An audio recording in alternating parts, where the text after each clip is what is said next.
entering into your own folly, or perhaps into your own plan, which might be your folly. Discussing things you had queued to make sure that they weren't apparent in your own group.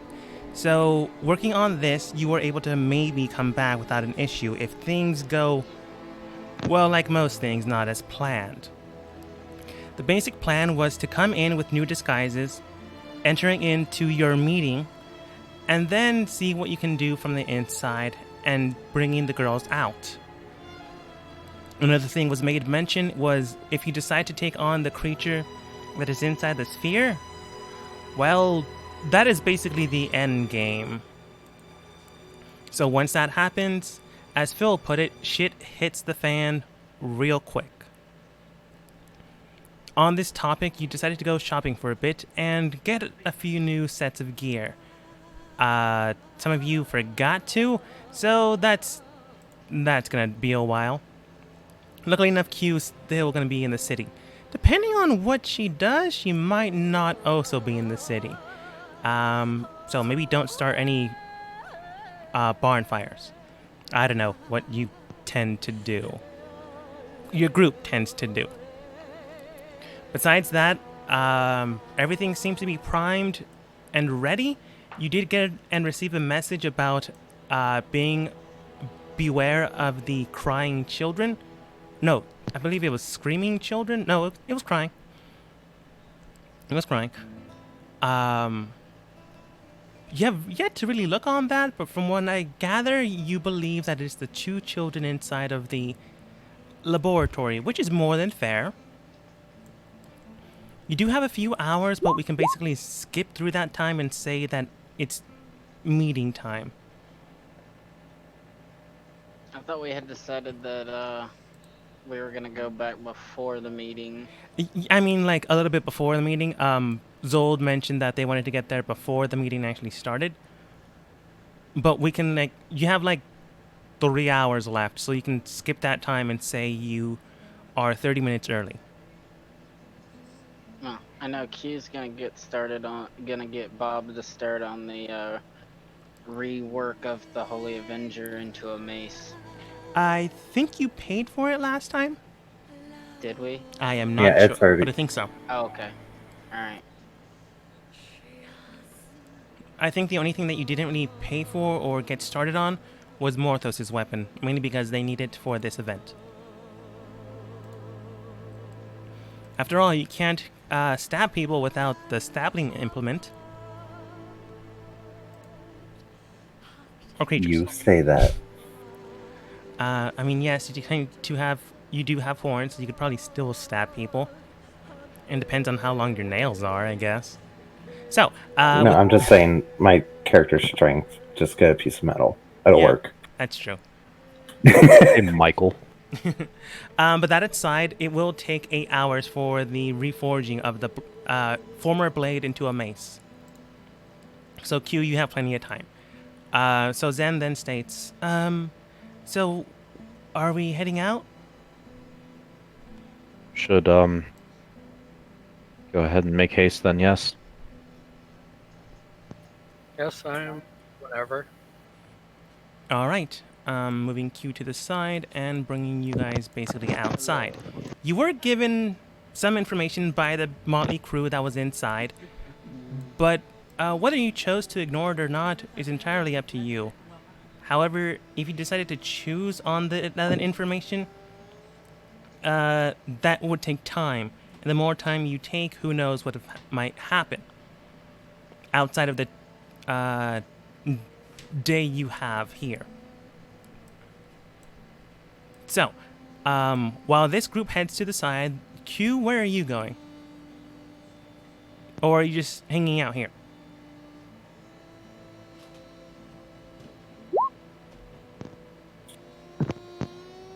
Okay. Hello. There hello. we go, Mike. Q was going to go and tell the church people that the little bit to make sure that it's still okay that if Q doesn't go, but they send these people. You go to the church without incident, and arriving there, you do see that Most of the people are gone except for the agent you found beforehand. They simply state it's perfectly fine. Although I do worry, is what they state. Why? Well, one less man down often means that things can go awry, but if this is how things were planned, who am I to judge? Yeah, it's just we're trying to save footing in the city. You'll understand that. I understand. Just do be careful. Mm-hmm.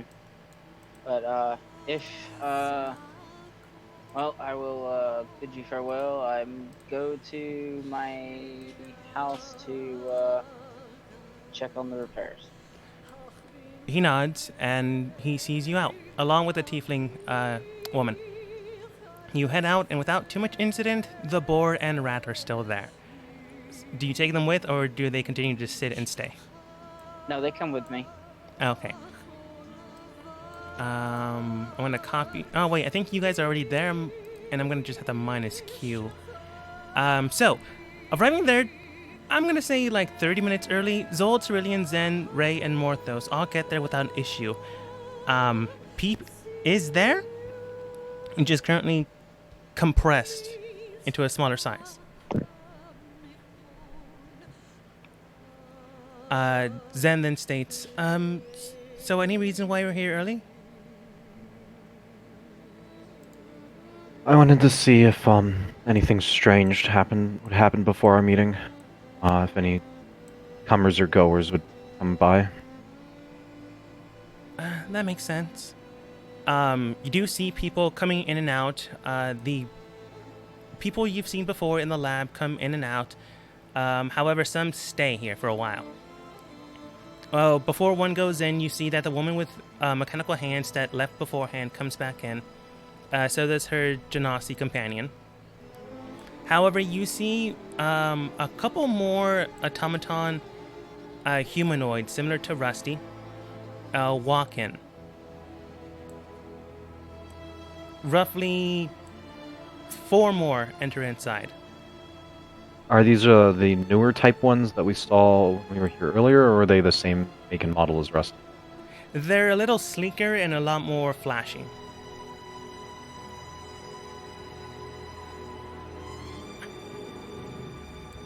So they're 2 separate Warforged, but you can tell that they aren't exactly Warforged.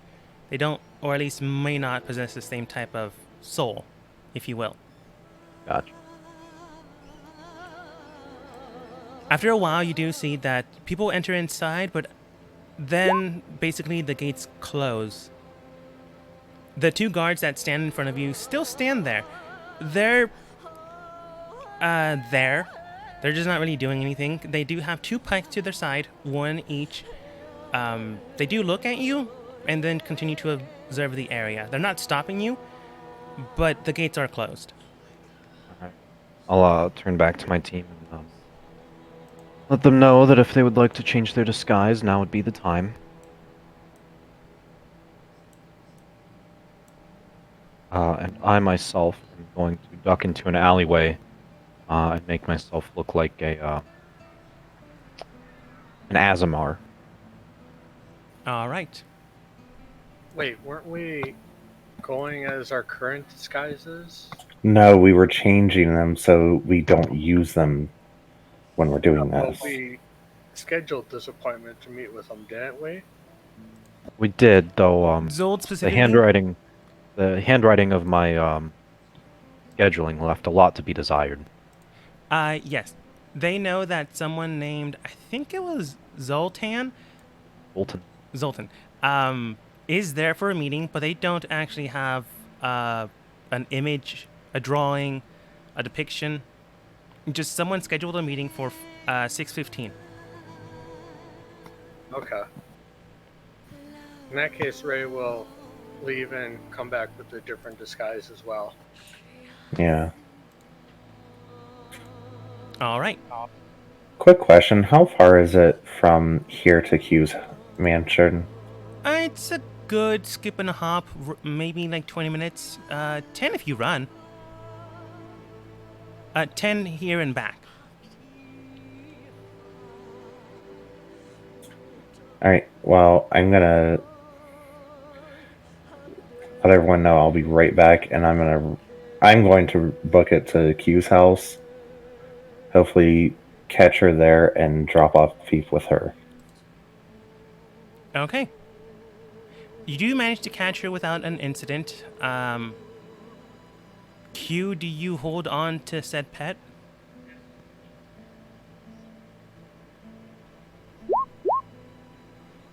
Yes. Okay. How that'll work out, who knows? Q now has some healing properties, technically.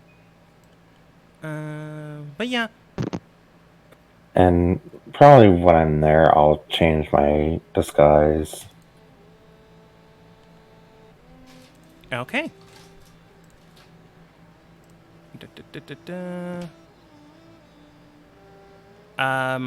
Ray, what are you changing it to? Different human. Different human. Okay. Hello. Hello. Probably when he changes, make it like I'm kicking him off the property like he's a beggar, so that he has no ties to me. Okay. Without too much incident, you kick Morthos off of your property. What money? How money changes people? All right. Money and stuff. I don't know. Zold inherited a small fortune and still blown himself up at least twice since then. I mean, those are your own concerns. But other than that, everyone seems to be just fine. Zen and Cerulean do hop the corner and basically change into a different disguise. Zen just looks like a different tiefling. Cerulean now looks like a merfolk. Maybe Zen isn't prepared for espionage work. Or maybe she's so advanced that you can't tell if she's joking. The big brains. Also, when I get back, I'm going to pass off my spell storing crystal with a dimension door spell in it to Cerulean. Alright. 10 minutes, total 10 minutes later comes back. You get there without incident. Is there something it's supposed to do with this? It has a dimension door spell in it. You can use it. No, That was I mean, like, when should I use it? when it's time to get out of there. You can take Zold with you. Because wasn't it that Ray was going to give one of them the bracelet? Or whatever it was? Yeah, I'll give one to Zen and tell her how to use it. Yeah, but it's for when, we need to get out of there. Alright. Shaking their heads, they both turn in unison. Roughly, there's a minute left. Do you just wait it out, or do you knock on the door? Knock. Alright. Getting closer to the gate/door, the guards then state to you in unison, "Welcome! What is it here that brings you to this day?" Yes, it is I, the amazing Zoltan. I am here for my appointment at 6:15. They bring out a little clipboard and then state, "Yes, Zoltan, you are here for a scheduled meeting at 6:15. It is 6:14.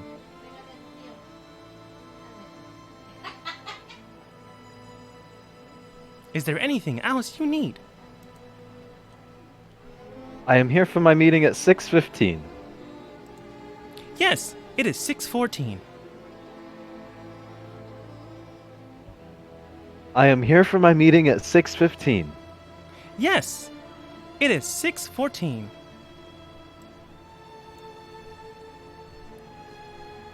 I am here for my meeting at 6:15. Yes, it is 6:14. I am here for my meeting at 6:15. Oh, excellent, sir. It is now 6:15. Is there anything we can do for you? Please, if you would be so kind to as guide me and my compatriots to the meeting room. Certainly. They open the gates, and then one of them leads you inside.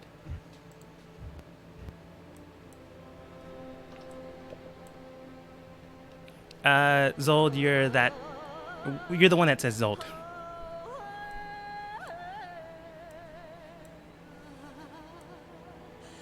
Oh, you're already there. You're this guy. I don't see it on my map. What? Oh, there we go.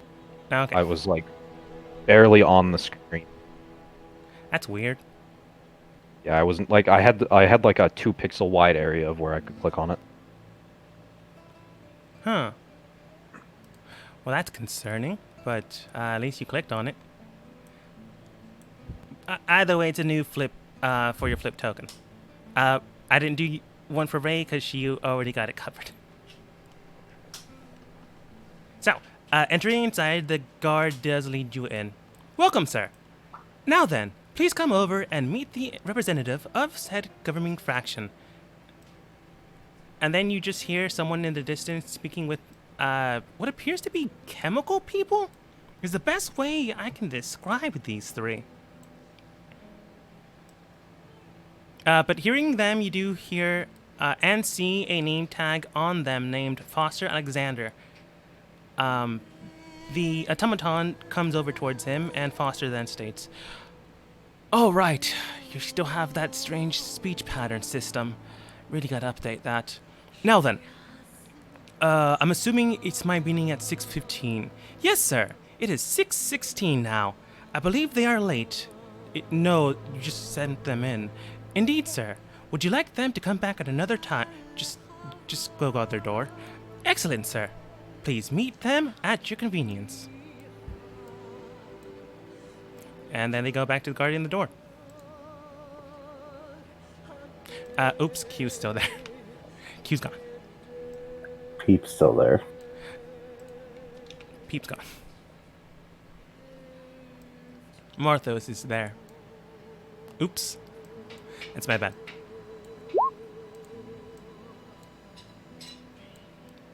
I meant to grab Cerelia and grab Marthos instead. But looking at this, he then turns towards the three individuals of green, yellow, and blue. Right then. Please come to the meeting room as stated beforehand. But right now I do have a 15-minute meeting before that, so if there's anything else, just let my assistant in that room know. The three nod and scuttle away. Is anyone paying attention to where they're scuttling? I'll watch him out of the corner of my eye. As the man begins to walk towards you, you do see them scuttle in the distance to the far corner of the south side area, and then basically walk through what appears to be a screen. You can now tell that that area is an illusionary script. So there's actually more to this entire facility. Foster then looks towards you. Right, I'm assuming looks at his own small little notepad. I believe it was Zoltan? I'm sorry. Zoltan, yes. Oh, Zoltan. Right, sorry about that. Apparently the person that took this note doesn't do this that often. Zold, you know this to be true, as she stated beforehand. Worry not, good sir. I believe that, despite the mayhaps scheduling errors, we still have a lot to be able to provide one another. It's not a problem. After all, I am working on this entire facility, so they're more than able to wait. He does do a little chuckle, as one boss would, at the expense of their own worker. Now then, I share the same envy. Right. Is there something I can help you with then, good Zoltaire? Yes. I represent an interesting sort of home. And we have means to understand that you have ways of providing power, as it were, yes?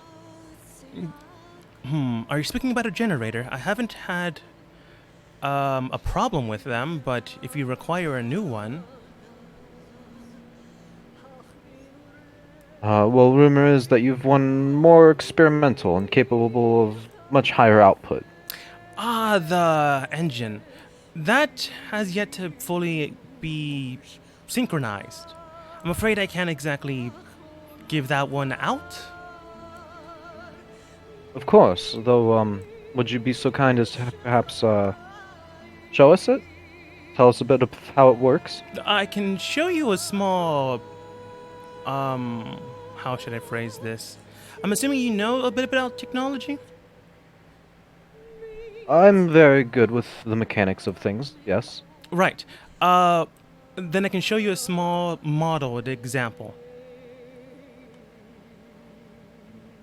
It won't be the real thing, but it'll be a small miniature scale that would work just the same, just on a smaller scale.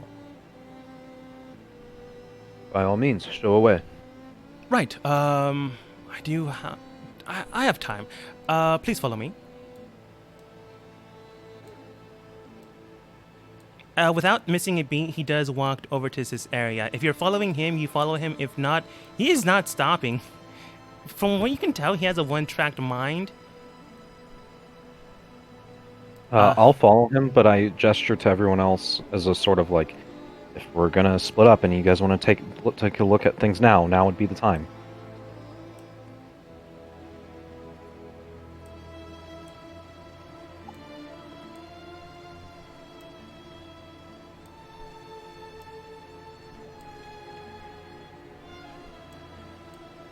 Okay. Copy. Oops, Marthos moved. Sorry. It's all good. So, is anyone veering off from the direction? To be more specific, is anyone splitting off once you enter into the site?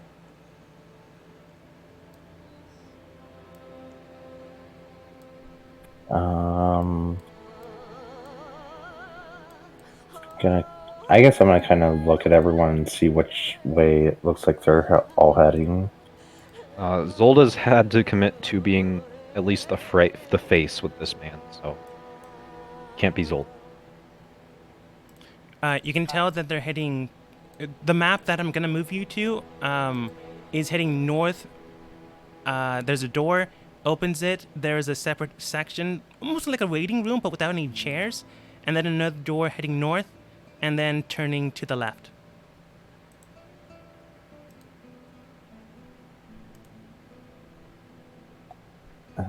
There's a way to go to the right at that point as well.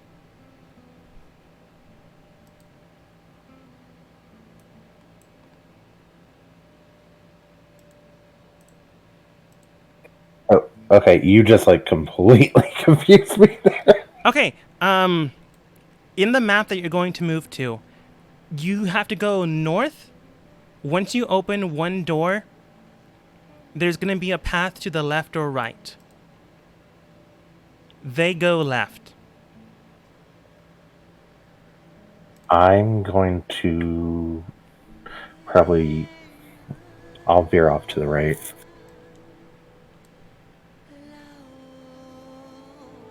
All right. You know what? I'm just going to move you there and make this simpler.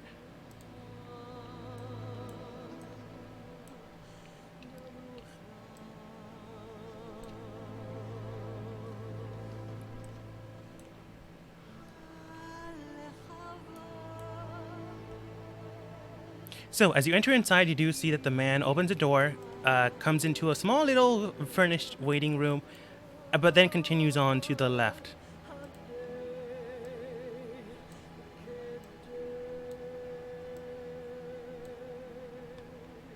As I take my left, I'll gesture down the other hallway for someone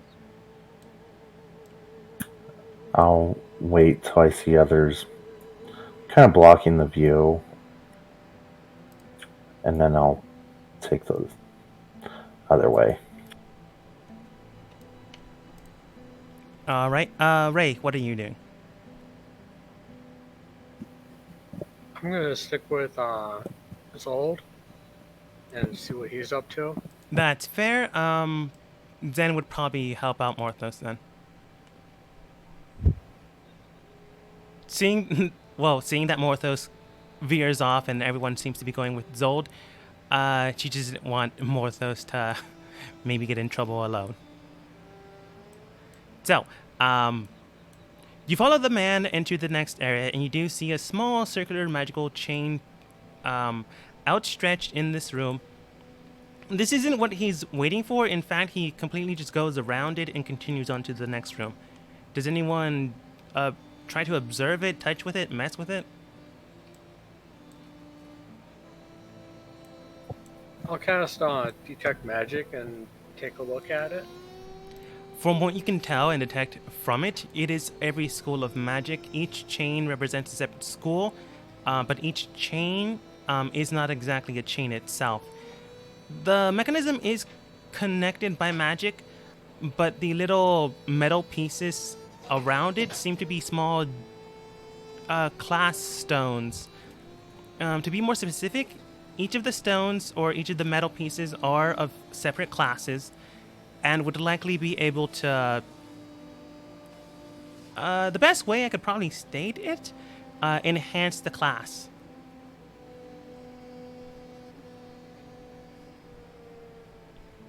This is almost artifact level magic.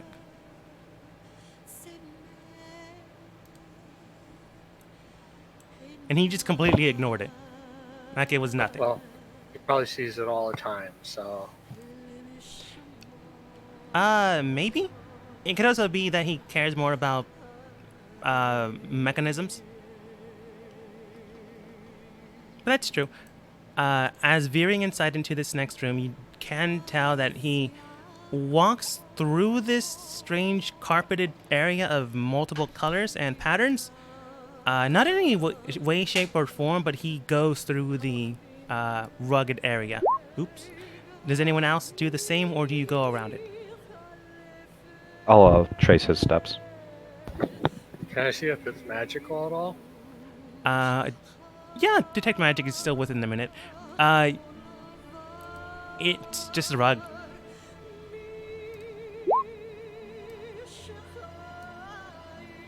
You can tell, though, that it's slightly enhanced with magic to keep it clean, keep it undirty. You can tell that there's some small metallic particles on it. The magic wasn't able to get rid of those, but if you had to guess, once in a while they use this area for perhaps a testing site. I'll just go around it. All right. In the meantime, because you got there without an incident, you didn't curve to the left or right, so unless you decide to do that now.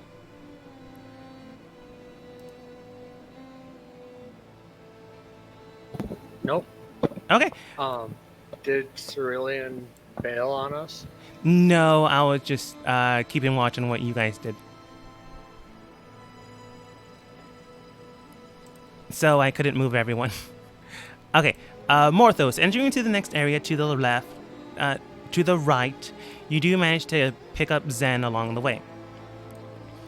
Further down the aisle, you do see that it continues to the south area, and in that area, it doesn't seem to be trapped in any way, shape, or form.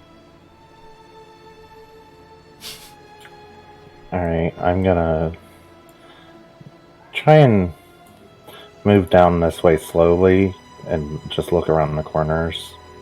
As you begin to move down slowly without an incident, you do hear strange sounds coming from the right adjacent room. You can tell that the marbling on the walls themselves do seem to be highly refined, highly capable. If you were some type of artisan or maybe a dwarf, you can tell that this is of high valued work made out of precious stone, but not like super expensive, just very, very practical. But the sound still resonates even in this area.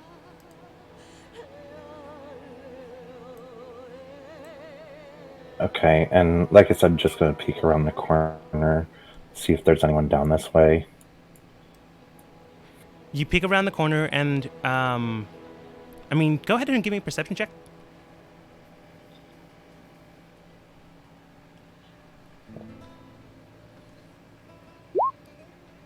You peek around the corner and there doesn't seem to be anyone there, but there does in fact seem to be 3 doors, 2 to the south and 1 to the north.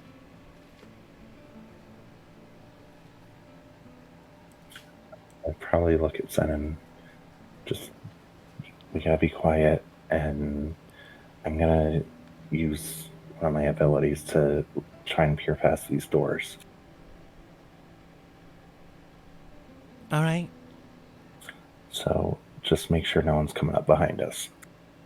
She gets behind you. And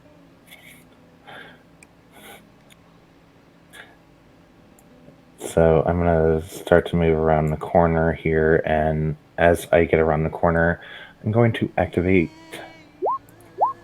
Ghostly Gaze, so I can start looking into the rooms or the doors to see what I can see. Okay.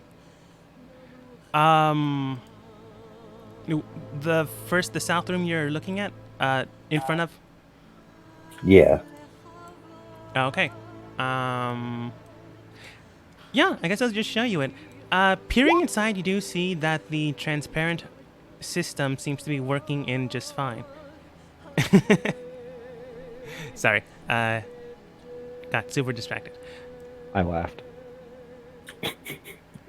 Honestly, that is more those at this point. Observing through the wall, you do see a giant mechanical spider. Adjacent to it seems to be a strange pattern structure of crystal and glass, moving ever so slightly in different patterns. Adjacent to that seems to be a small fern plant, maybe a cactus. And to the very edge of the room seems to be a small levered switch. No one is inside currently. However, there does seem to be a chalkboard to the south end of said spider. Okay, I'm gonna probably ignore this room, and I guess just one room at a time.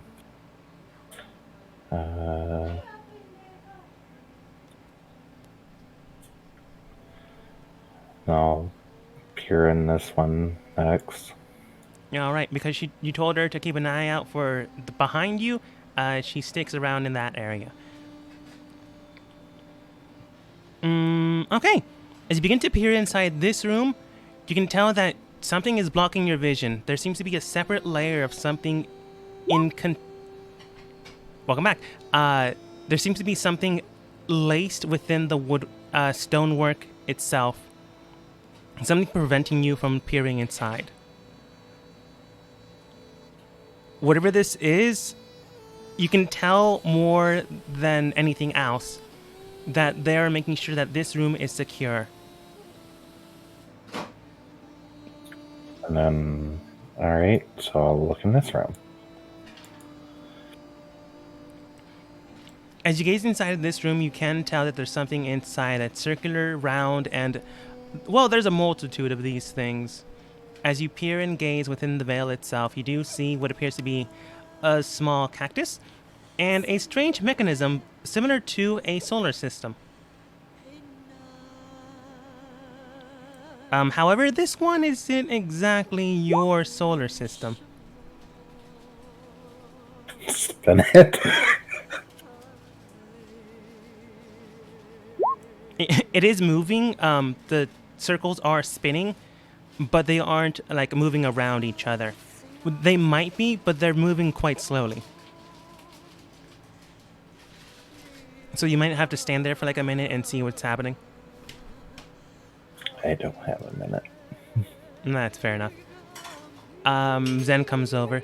Did you find anything? Well, that first room has a giant mechanical-looking spider in it.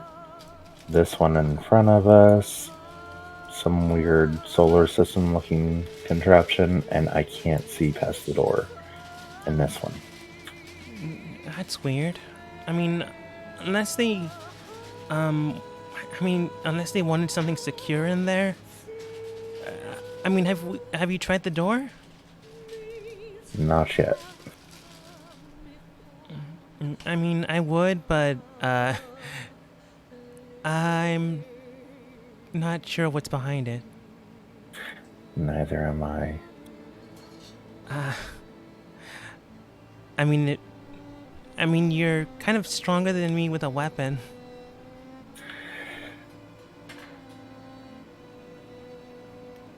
I'm gonna regret this. I'm gonna try the door, I guess. She does state, wait, do you say out loud I'm gonna regret this?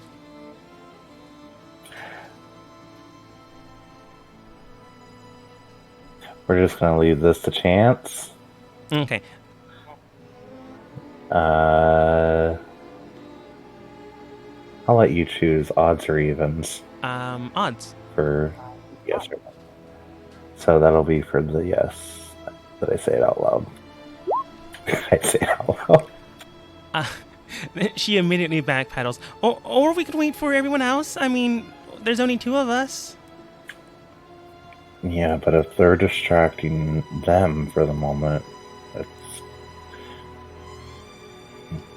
you know, we have a way out if it comes down to it. Okay. She gets back to back with you. Well, side to side with you this time. So in case you get screwed over, she'll in turn also try to help. And I guess I try the door. All right. We'll move over to where Q is. Q, where are you at?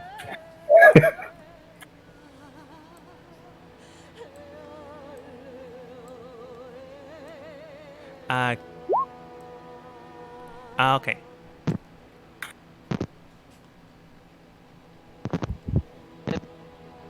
Almost there.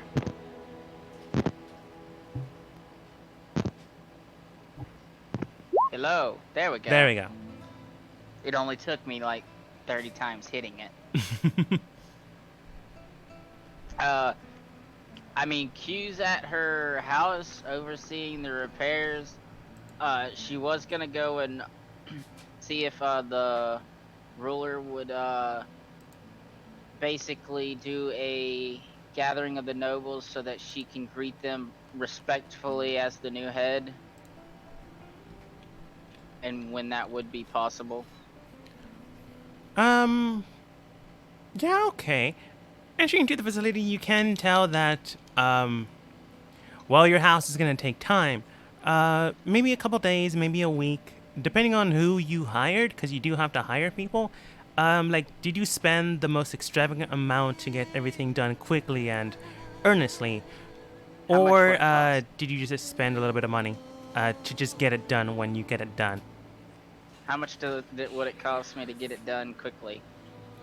If you want to get it done quickly, no expense, no, like, if money isn't an option, probably 100, yeah, probably 100, 100 platinum to get everything done within a day. And that's how many gold? How much gold? 10,000, no, 100,000.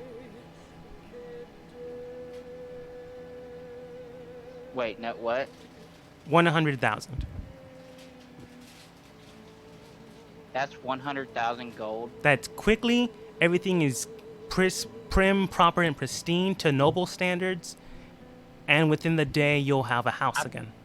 I thought That would be 1,000 take- platinum. You mean 1,000? Yeah, 1,000. 100 platinum's only 1,000 gold. Oh, right, sorry. What Huntsman said. My conversion numbers are off. So how much did you want me to have to pay to do it very quickly? 1,000 platinum. I Now, can't do that. to get it done whenever you want, or like, to just get it done, but time isn't a factor, a simple 10,000 gold should suffice, but basically the contractors will do it whenever they get a chance between jobs. But who knows when that'll be? 10,000 gold is 1,000 platinum. Right, originally he said 100 platinum. Yeah, that was my bad. Yeah. Oh, I Yeah, do but have just that now. much. I do have 100. Oh my god, I'm dumb. I'm sorry. I have a headache and it was making my head hurt. Yeah, I'll pay the 100 platinum to get it done really, really quick. All right. You then see a whole bunch of workers. After acquiring this information, the current ruler of the kingdom does bring out a small little desk drawer with what appears to be separate chests. You've seen, yeah, you've seen these things before. It's similar to make and model of how the church works in Roanoke, Mm-hmm. but for businesses. Donations. So as soon as Gotcha. that gets done, he writes a little slip of paper and then puts it inside as well. All right, that should do. Beyond that, well, it still will take the rest of the day, but at night you will have a house again. I appreciate it. It's not a problem. And I am talking to the ruler, correct? Yes. Actually, let's just move you to the map. Let's see. Church, capital, castle. I was just. I'm gonna ask him. Is there any specific way you like being addressed? Because new and all, I really didn't do much interacting with your father. So, is there any specific way I should address you? my lord, my liege, sire, my king. I mean, Sir. my name's Tasmar, if you'd like to use that. That's fine. Then that's fine. It's a pleasure, Trethmar. I was wondering. I am new and all to heading a household, of course. If there was a way I could pay you could help me pay my respects to the other noble houses by having a proper, I guess you could say, meet and greet. That is Just- possible, but are you sticking around? Most other nobles just have a surrogate fill in for them in town. If you want to be I mean- known within the city, that's perfectly fine. Just to present yourself, but what exactly are you trying to play? Or how I'd exactly are like you trying to play this, rather? I'd like to meet each house and personally meet them to show that I am trustworthy and willing to be here for the kingdom now, because a lot of the families know me as the rebellious child. And I just want them to know that I personally give them the assurance that I will be here and I am willing to help the kingdom. Right. Basically kind of clean up my image, so to speak. That shouldn't be an issue then. It will have to be tomorrow, as it is evening and many of them have their own banquets or family dinners, he puts up air quotes, to attend to.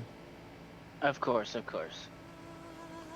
So within tomorrow, noon, evening, or morning. Probably, evening would be best. Right. If that's the case, they can attend a banquet gathering. I'm gonna have to... You can see him being puzzled. Not as if this is gonna be a financial bother, but more like, great, now I have to... I'm gonna have to plan a ball, a gala, to make sure everyone's fine with it.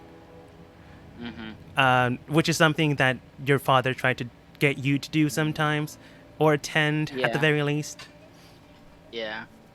So you can tell that Tasmar maybe has the same type of thought patterns, or just, he's a bastard son. So maybe he Yeah. just didn't get invited to this thing, so he just has a bad taste. I'm gonna kind of give a quick, not audible chuckle, but a small grin, and then make it go away. really All right. quickly. Tasmara then states, "All right then. Are you bringing anyone along? Did you manage to acquire retainers?" I'm in the process. I'm talking with some people I know. I haven't air quote. I'm gonna do air quote. Tied them down That's fair yet. enough. Um, hopefully I'll have some by tomorrow night. At the latest within the week. I would suggest perhaps acquire your mage from the school. Most people around the city aren't able to use magic except for the mercenaries and some of the guards. However, less now since I've had to send some of them to the war zone to the east. Other than that, though, the students are not exactly fighting ready. Right. So perhaps a mercenary would be more beneficial to you. All right. I appreciate the information. Now then, is there anything else other than your house repairs, which should be done within the evening? The gala tomorrow night. That should be everything. It's been a pleasure, Tazamar. And I'll kind of give him a night, not a nice bow, but a nod and a kind of slight bow.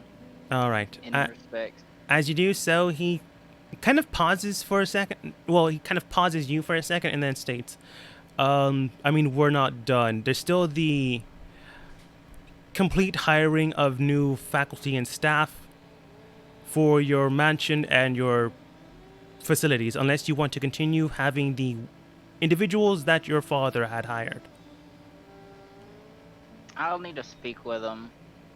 I haven't been home, so I don't know if he has any new people that I've never met before, so I would need to.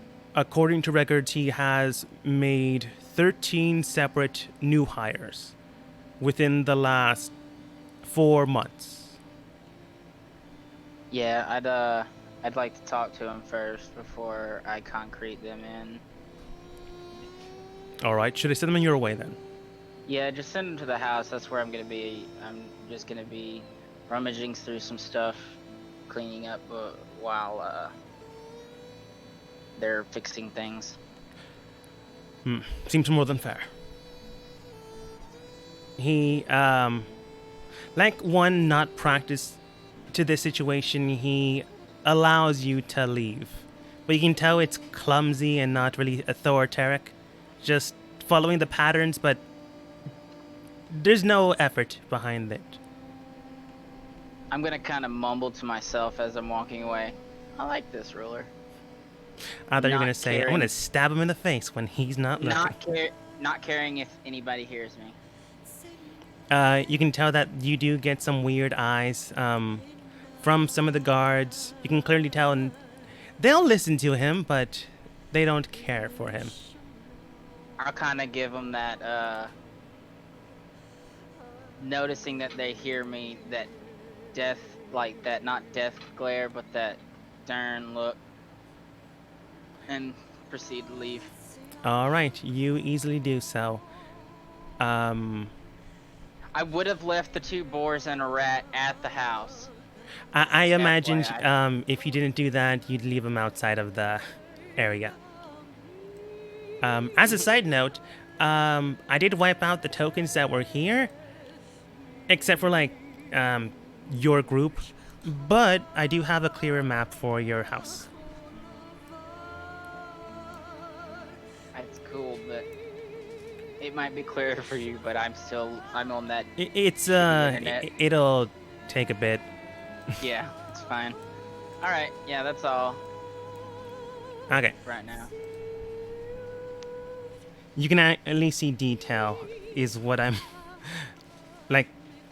Like Raka said, first iteration of maths were very bad. Now then, back to the people that are maybe getting themselves into trouble.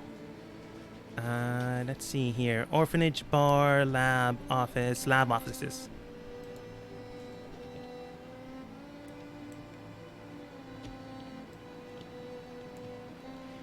Entering inside the site, you see Foster and the strange chemical individuals just waiting for you there.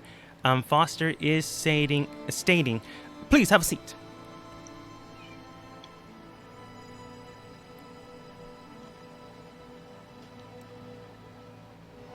As soon as 3 individuals pop in, he does kind of seem to wait and then states, oh, are the other people that were with you not joining us? They might have had some other matters to attend to. We're quite a large, firm. Ah, I see. Well, I hope they don't get into any trouble. This place can be a little bit of a maze if you're not careful. I'm sure that they found their way back. He shrugs.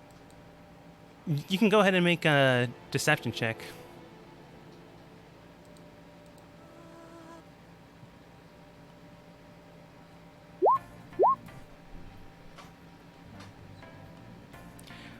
He I'm shrugs. feeling lucky. All right. I continue to feel lucky. Okay.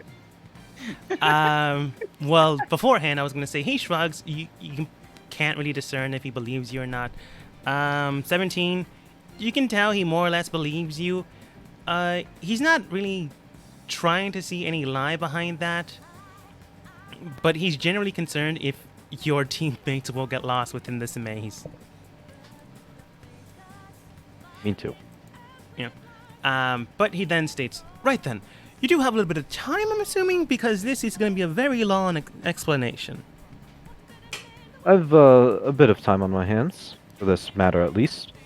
Good. Well, ironically enough, we were about to talk about this, so I guess a bit of a refresher would be probably beneficial to the rest of the team.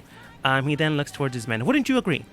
Yes, sure, I suppose so. I don't know about that, but you are the boss. Fair enough. He then begins to flip a few switches on what appears to be a desk, and then you see a strange device pop out of the center structure, and then metallic pieces begin to gear, twine, and spin around. As soon as this appears, almost being constructed out of nowhere.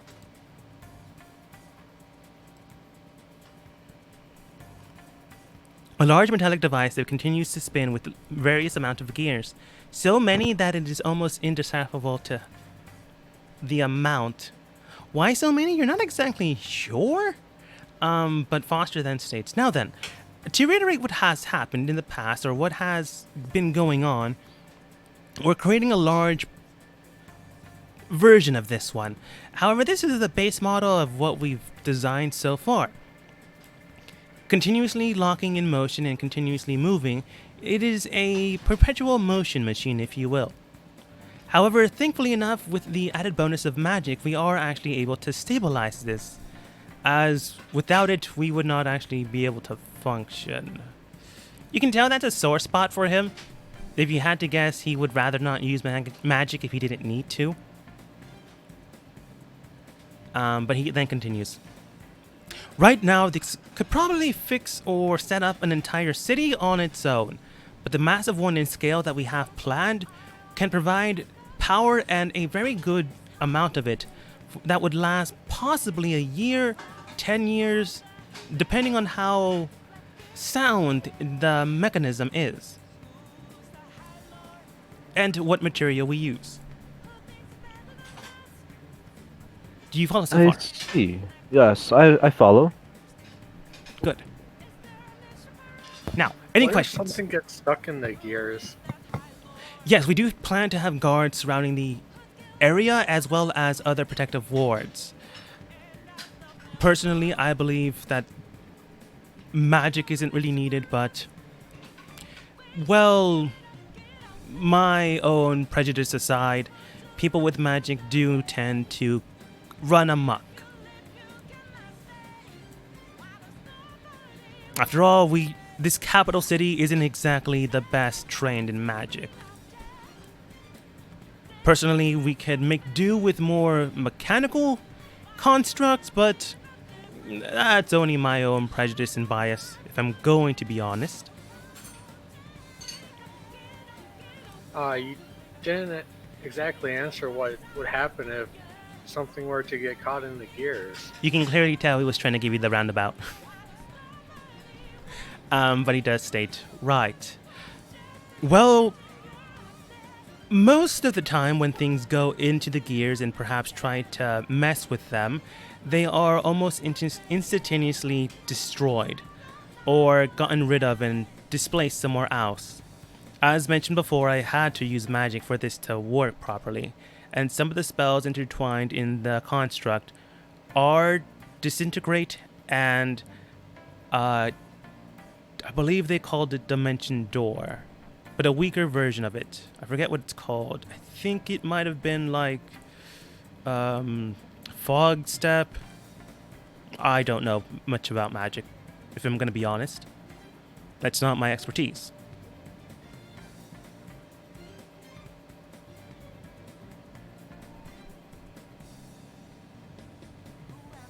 But the security system around it should keep most things from getting too close to be stuck.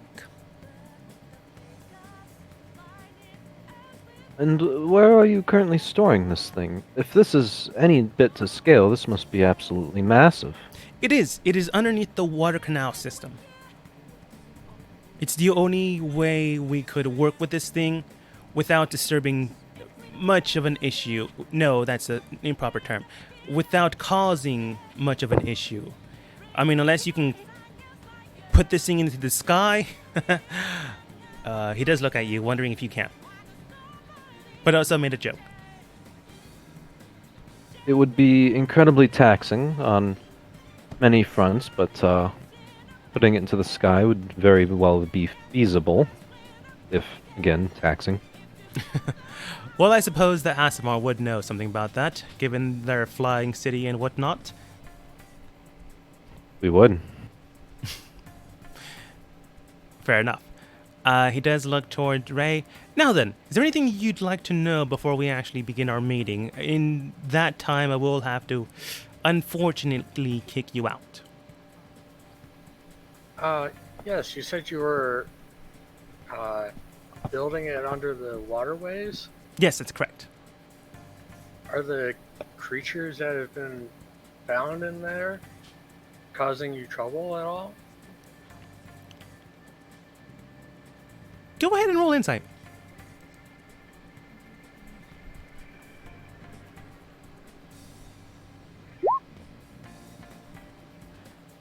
From what my tacticians and workers have stated, no one has in fact dealt with the said creatures. Not that they don't exist, but so far my men have yet to encounter them.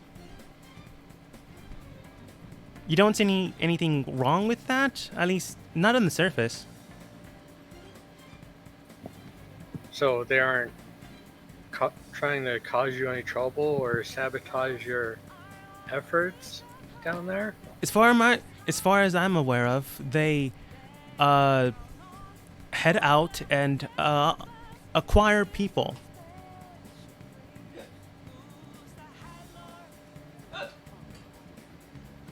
Oh wait, sorry, he would say it a little differently. As far as I'm aware of, according to a public record, they head out and acquire individuals that get swept up in the night.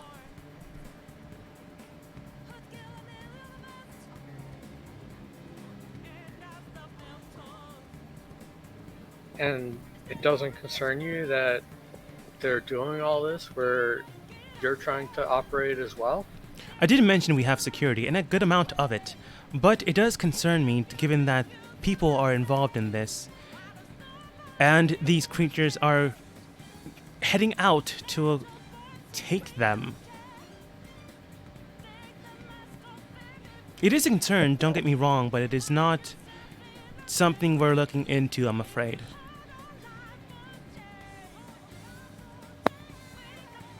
I have another question regarding your device here. Yes. You said it relies partially on magic to function. What would happen if someone were to interrupt that magic somehow? I've heard that there's been some issues in town recently with magic being sporadic and how it, well, in its availability. Is this a concern to you at all? Roll insight again.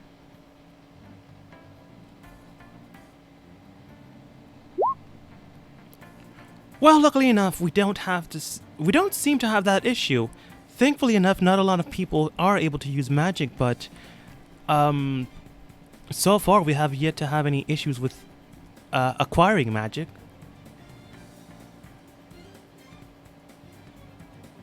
Or tapping into it.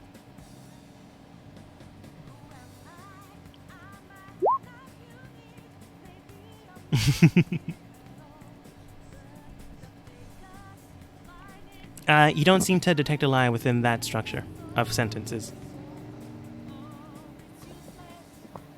So, if something were to interrupt magic, would fail dangerously or just stop working for a time? Thankfully enough, that has yet to happen, but from what I've been told, the only thing that would happen is that the machine structure shuts down. Which means we'll have a hunk of metal in the canal system, which ultimately would do nothing, but it'd just be a pain to drag back out and restart. So is it in the water itself, or is there some kind of facility down there that's dry? There is both a facility and it is also underwater. There is a 24-hour monitoring station.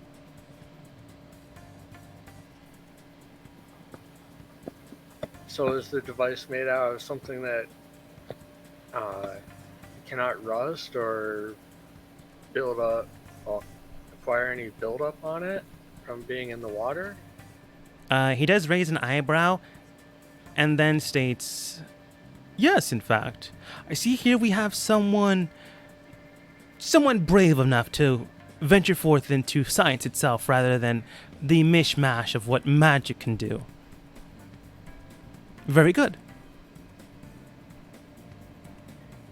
But to answer your question, yes, it's made out of components, and anything currently exposed to the environment is environmentally sound and unable to be rusted by any natural means.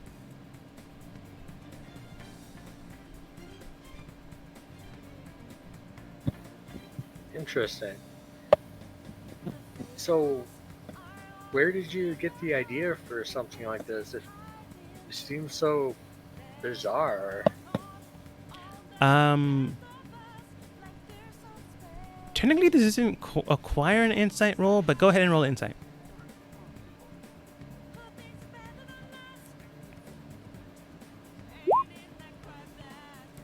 Okay, he then states, technically from me.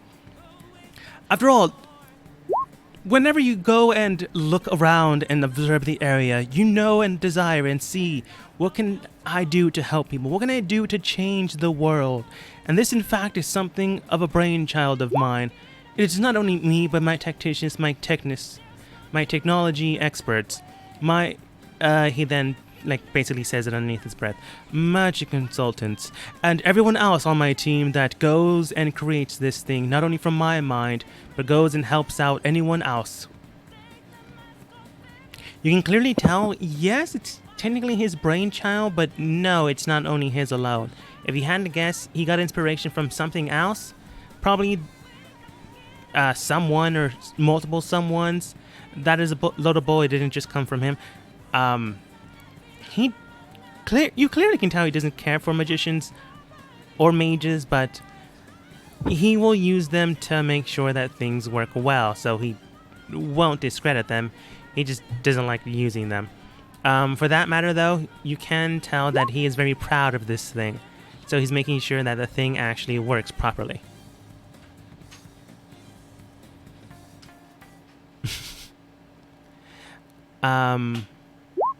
Even with the 27, you can't tell if those two things are true, but that doesn't mean that they're a lie either. Which what you wrote down in text.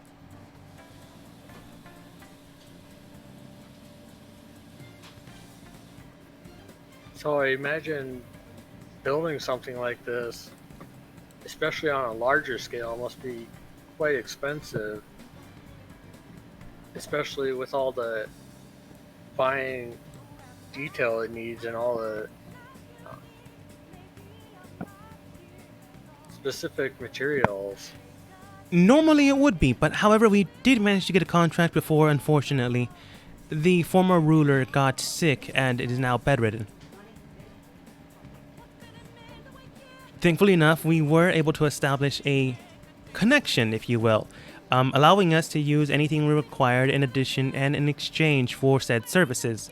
So we help build, deploy new soldiers out to their front lines, help some of the nobles out with reinforcing their own proprietary matters, such as their own guard systems, perhaps some of their security systems, things like that in this nature.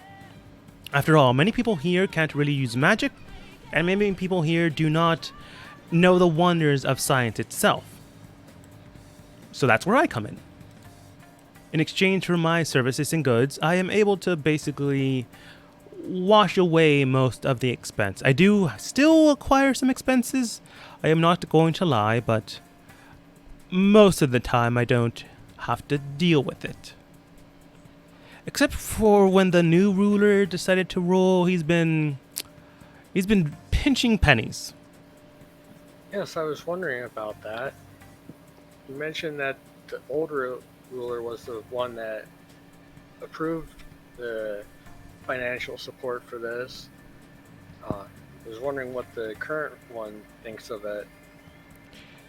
He's not fond of something that might or might not help out his city or his community.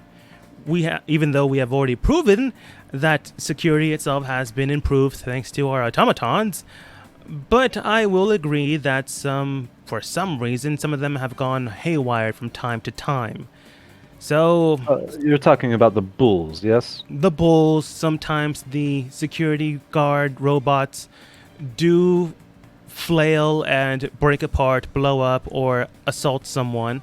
Thankfully enough, we have people there to help out. After all, we don't send one out without supervision. But yes, the ball as well. This has not been the only time our projects have broken. So I noticed a lot of very interesting technology in the main room where you met us. Is all that your brainchild as well? No, those are pet projects from the scientists and individuals that I have collected. Well, I mean all the technology they were working on, not necessarily their projects.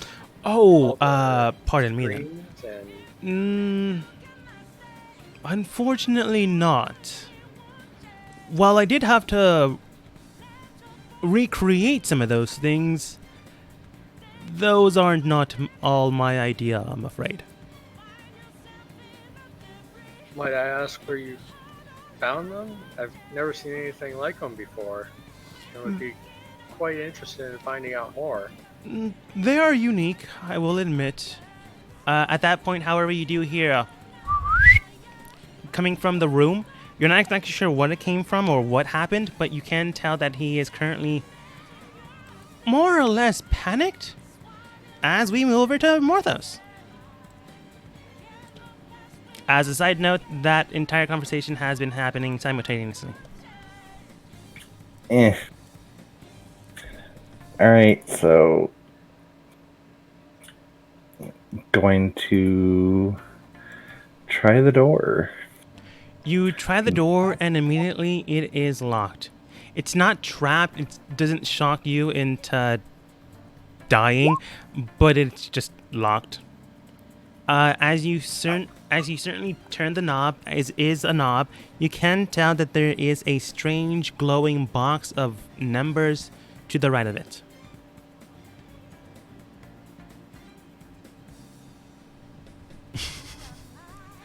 Is there anything you do?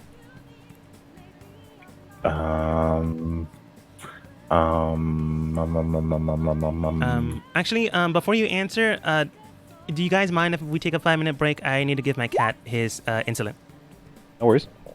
Yeah, I'm Yeah. fine. All right, I'm muting my mic.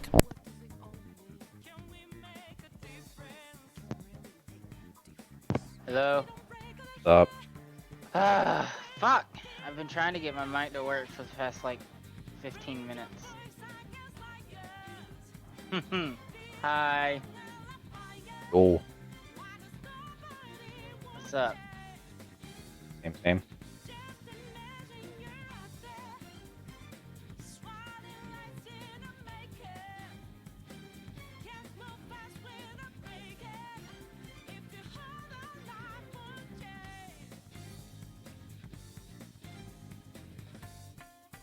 Plus, while y'all been doing that, I've been listening while looking at, pictures online to see for new character concepts. Yeah. Few I like so far.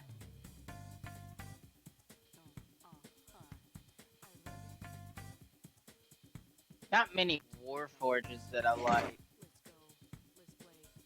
but there's like one I just found that isn't too bad.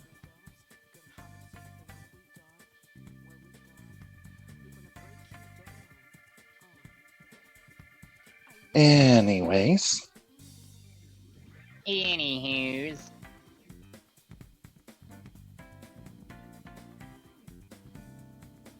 I have 4 days, or technically 4 days off. I had the rest of yesterday, today, Sunday, Monday, and I have all day Tuesday to do whatever, and then I go back to work Tuesday night. Yay for holidays.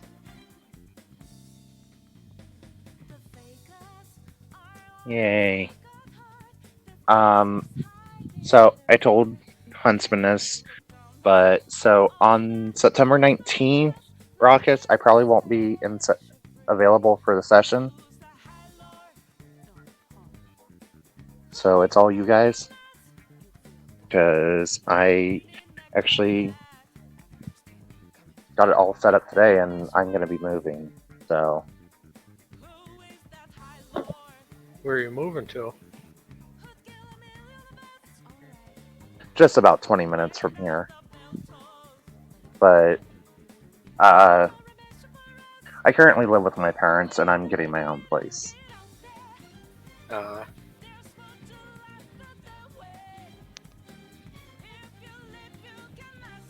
So I may miss that. I probably will miss that session, and hopefully I'll be back for the following one. It's just dependent on everything, how the move goes and whatnot. And if you get internet set up in time. Yeah. So And I'm back. Welcome back. Okay, is everyone else here, or am I gonna have to wait? I think here. everyone's. I am outside having a quick cigarette. Okay. But- I can still talk. That's technically true. I can just describe what you may or may not do. So, So yeah, you said padlock, there's the key system. well, from our earlier venture to the lab for the tour, I would have seen the scientists working on computers and such, right? Yes, in fact, Typing. You would have also seen that same type of system, but in the area your base is at. I think one of you has that code, by the way. I don't think it's Marthos. If I'm going to be honest, I think it was Zold, but it wasn't Marthos. Yeah, Zold has a piece of paper with what would amount to a code on it. Mm-hmm. But to be specific, there is 1 through 9 and 0 at the far end. Then there is a star and pound sign symbol to the left and right of 0. Okay. So this is gonna be fun. Don't have the code. Do I know that Zold has the code? You saw him look at the area, but I don't know if you put 2 and 2 together. Go ahead and roll history, I suppose.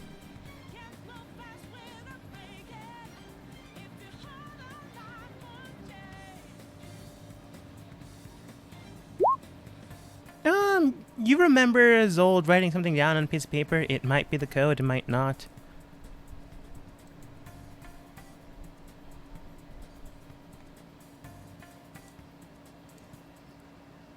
Or it might be a code, to be specific.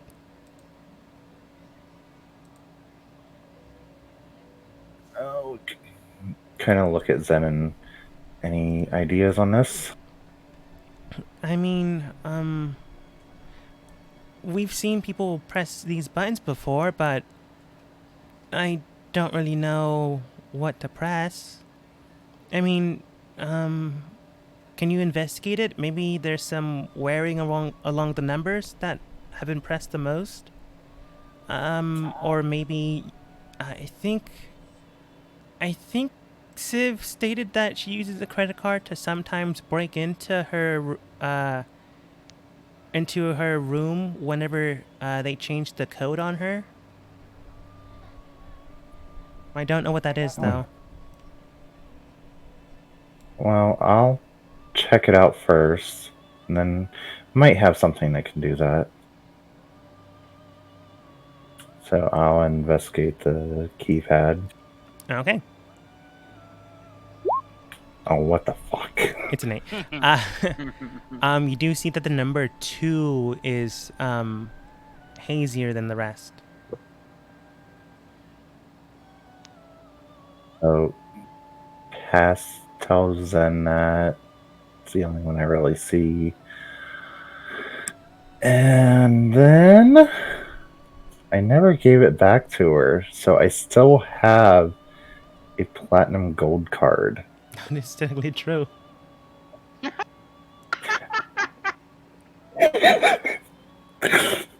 I would like to try and jimmy the lock. Sleight of hand. This is gonna be bad. It's actually Fuck you! pretty good.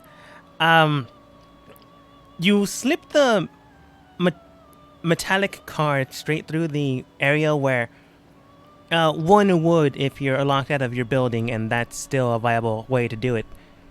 Ironically enough, it still is in most cases, which is a little bit scary. But besides that, you can tell that other than the main system lock, you are able to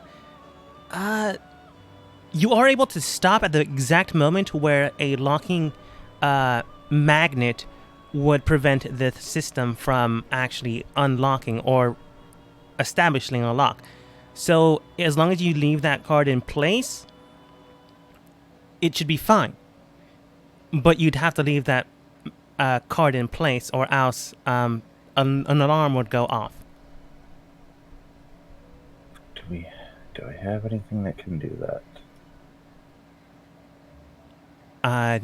You could probably use gum, some type of oil. If you had PEEP, you might be able to use a small fragment of PEEP. I'm looking through my stuff right now. Yeah, I'm just giving you ideas.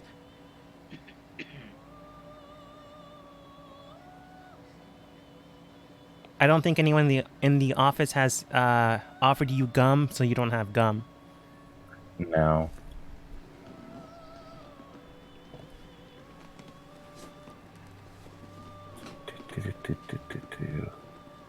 Can I check in my shirt where I always have Pete stored, see if there's a fragment of him in there? Roll perception.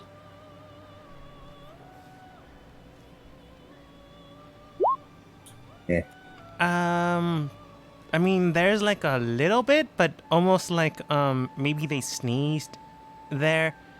It might not be enough.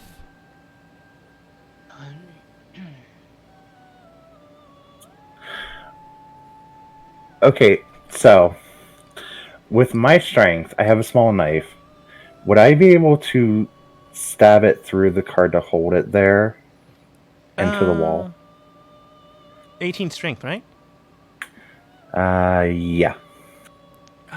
Depends on what you're stabbing it with. I mean, stabbing it through and into the wall might not be a problem, but depending on how deep and what material you're using, it could set off the alarm if you do that. Shit.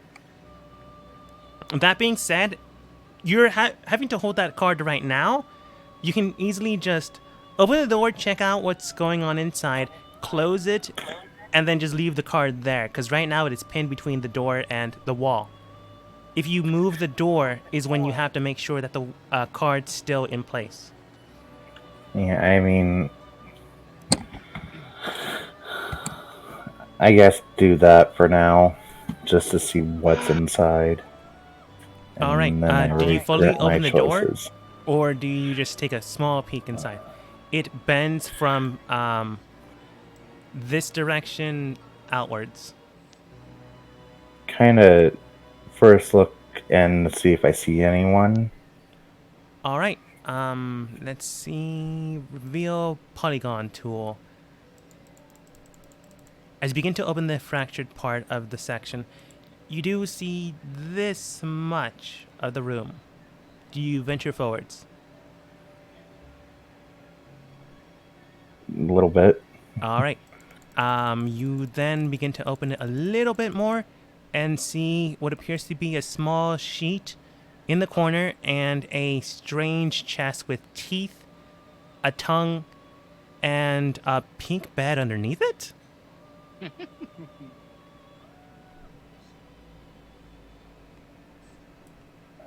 I'm going to ignore that for a moment. Just make sure it's not moving towards me. No, it seems to be jumping on top of the bed.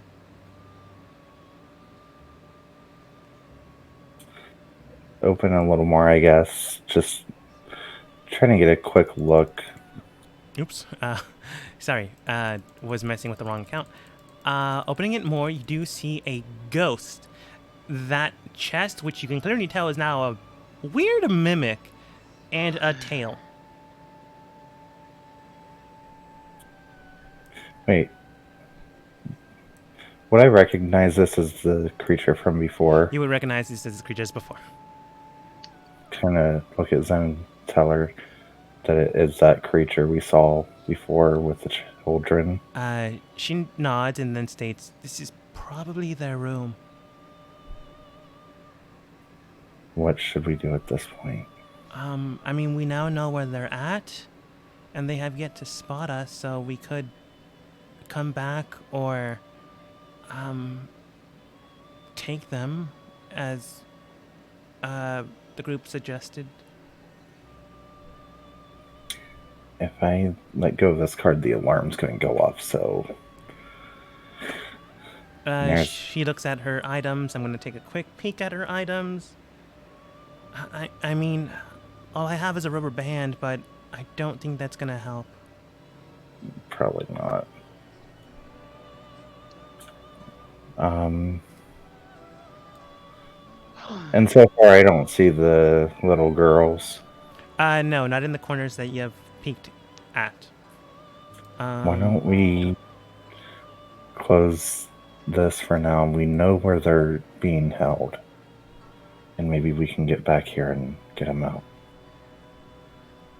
'Cause I'd rather not try and take on these creatures with just the two of us. She nods. That seems more than fair. And you close the door. And so I can remove the card now. Yeah, currently it's without wedged. the alarm. It's wedged. So unless you actually physically move it away, the alarm will ring. Because more or less you have attached it to something else. And if that falls off, it'll immediately strike out. All right. So, but it's stuck there. It's stuck there. All right. So the next time someone opens the door, you can tell that the alarm, no matter what, will ring out. We're gonna. This is gonna be tricky to get these girls out of here. We're gonna have one chance.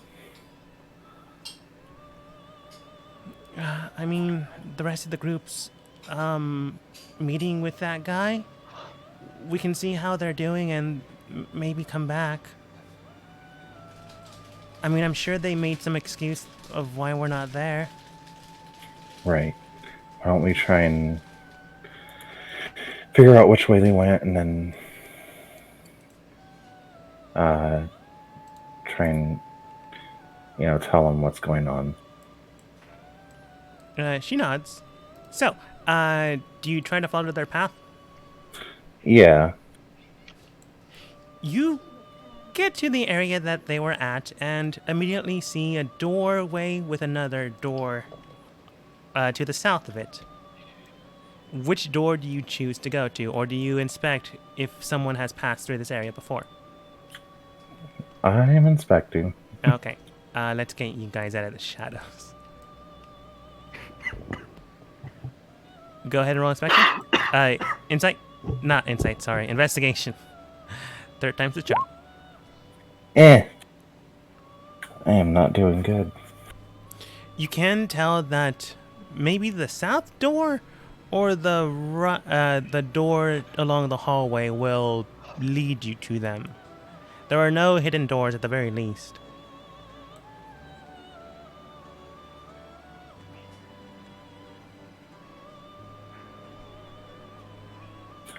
One and two is south door. 3 and 4 is the door they actually went through. South door it is. All right. As you peer the veil of the south door, I now show you this hallway. Further south, there's a door to the south and a door to the east.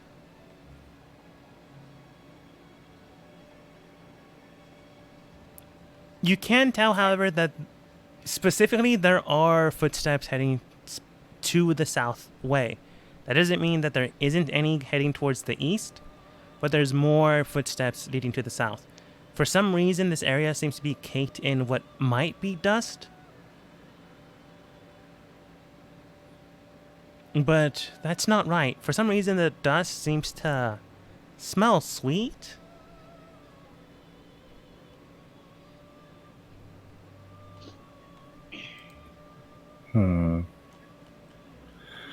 Can I do a medicine check to see if I might be able to discern if this is some type of like chemical or whatnot? Sure. That's a good roll. You can tell a lot of it is sugar. Some of it it's flour. Some of it might be onion scraps. If you had to guess, going further south will lead you to a kitchen area or a dining room. All right, so probably not this way. Probably So- not. We'll go through this door here, which is the one they went through. Okay. You enter inside that room and you do see the almost near artifact level items just floating in a ring of chain. Do you just go around it, or do you try to I'm- steal? I'm the not sa- playing math. To the south of the door seems to be a almost frost-tipped plant. Let me just investigate that for a second. And my investigations are still shit. It seems to be a plant meant for the winter area of anywhere. What it's doing here and how it's thriving, they might have a very good botanist.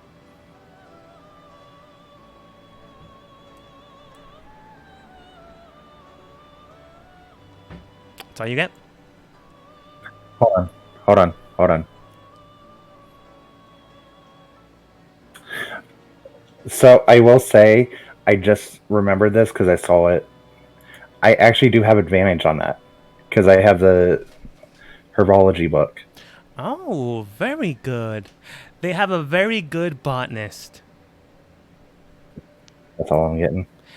You can also tell specifically you have seen plants coming here and there in each room section that you've been in.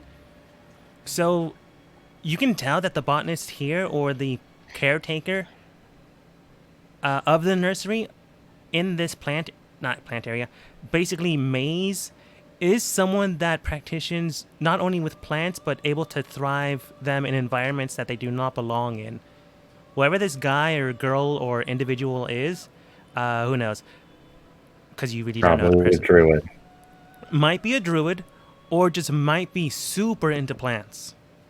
Who that could be?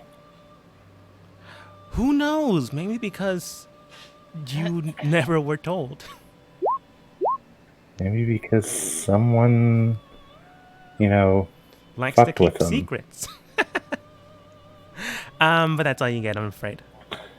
Yeah, like I said, I'm not playing Ment, so I can't be the thief right now. That's not this character.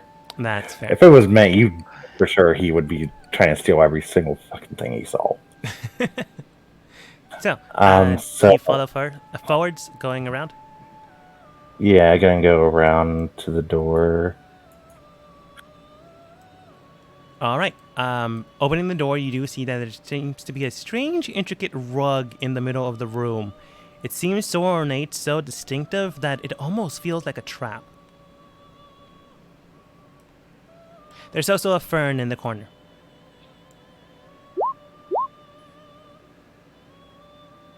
Don't say that, Ray. Another campaign, I had to fight a rug mimic. Do you go Oh. around the rug or step on it? What do you think, Sin? Should we just trek across it or go around? I mean, I'd probably go around. It might be trapped some way. Yeah. Do you want to try the north door first? Sure. We'll take your. I'm not doing too good today, apparently. You go around the rug. As soon as you do, however, around that point, Morthos, you do hear footsteps coming in from the east direction, where you see some fancy guy come in, dressed all proper and pristine, and then looks at you, basically, going back to the image that, going back to the image that Rock has posted. You are basically bunkered down in the corner as they enter inside. Can I help you with something? You see, we were with a group, and the two of us got talking about some farming stuff that we deal with, and we kind of got separated, and we're a little lost. Oh, you must Or- be with a. Let's see, it's around 6:30 now. I mean, you can probably attend the meeting, but I'm assuming you're with the 6:15 meeting. Yeah. Oh, very good. Okay. Follow me. He just walks through the carpeted area. Okay. So, You do Just see gonna- he picks out what appears to be a small mechanism out of his pocket and then presses a button on it 3 times. At this point, Zold, Ray, Foster, Cerulean, all hear the sound once again. Foster seems to be almost frightened and then goes, "Oh, that beeper gets me every time." He looks at a strange device coming out of his pocket and then goes, "Huh. Oh, 3 beeps. It appears that someone will be joining us." As soon as that happens, this man opens the door. Alexander. No, it's Foster. I mean, you're in a meeting right now. Should we address... doesn't matter. It appears that 2 stragglers managed to get here. Oh, very good then. Please let them in. He just steps around the door because he's kind of blocking. Body block. So come in. Sorry about that. Oh, it's perfectly all right. I assumed you got lost. I'm not going to lie. We were just kind of talking about some farming stuff that we deal with and weren't paying attention where everyone was going. Oh, it's perfectly all right. He then looks towards the individual that brought you here. Now then, how are my plants doing? Oh, they're doing wonderfully, actually. Most of them are tempered and sustaining their environments.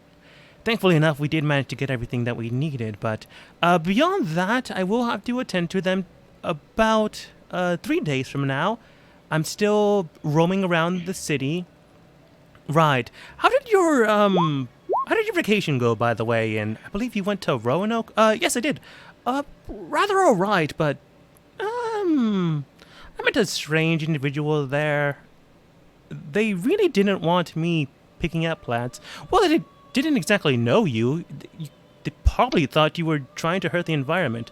That's fair enough. I also got some strange chills, but that could have just been me getting sick. Well, it was a new environment. Do take care of yourself. Right. I knew I recognized that token somewhere. He looked more grungy, but the face image and if you were there is the same person. He's just actually dressed for his job now. Yeah. The poor guy, she was fucking like. Yeah. The chills. All right. While that group is currently working on that, we'll go over to Q's house, Bishop Estate. Oh, it's so pretty now. Into one of the Finally, waiting rooms you are currently at. You're basically waiting for the contractors, technically true, but not the right word, to arrive. As soon as this happens, you do hear a doorbell ring. You shouldn't have a doorbell, and you don't really know what that sound is. There are no attendants to get whatever that is, though. I draw my shield, pull my mace, and start skulking towards the, looking around to see where that noise came from. All right. After a while, you do manage to get to the front door, and the sound seems to be emanating from outside of the house. Alright, I'll open the door. All right. As soon as you step out of the door, you do see a strange contraption with the... No, this is similar to that individual. I believe you met him. Rusty, but he is thinner, Yes. sleeker, but not as well built. And then they simply I've met look Rusty. at you. Greetings. Are you the one that is addressed as Miss Bishop Q Lady? Yes. Very good. Are you the one that has contracted our services? Yes. Ah, To rebuild the house. excellent. correct? Now then, please sign here so we may begin, and anything else that you might inquire or need to have improvements on said component house. Alright, I'm going to sign, but say that the room that has the teleportation circle be reinforced. It's quite literally that dragon symbol. Oh, I didn't know that's what it was, okay. No, it's perfectly fine. I'm telling you now. Okay. Basically just put the floor, make it the floor reinforce it, and set up some, countermeasures if somebody tries to come in that's not welcome. Very good. Now then, other than that, am I allowed to begin? And please sign here. Yes, and okay. Do you sign it? Yes. Okay. As soon as you do, he then rolls it up, puts it on the back of himself, and then you see him almost steam, blow, and then cast a spell upon himself. Oops, wrong tokens. I was about to say, oh, fuck. Steam Rain the Blow hellfire casts down. himself a spell upon himself, and more and more of these individuals begin to pop out of nowhere. You would have seen it, Ray. You've seen the teleportation circle when we came here the first time. Yeah, but I got to study it. Yeah. Oh, right, I forgot. You Forgot then that's how see that these works. weird robotic constructs begin to fix your house. Not only with actual work, but with magic itself. Whoever these guys are well equipped for the job. I'm gonna point out to the last one, real quick. Is there a way you can, add a, extra room below? Certainly. However, there is already one there. Would you like me to destroy it and then replace it with a new one? No, I would like to, examine it first before you do anything to it. Very well. However, we must first cement and reconstruct the individual rooms that have been blown up around the area before we get to That's work with the quite- interior. That's quite alright, and I'm going to let him go on his business and go find... before he goes, like, where's that at? It is underneath the floorboards. In what room?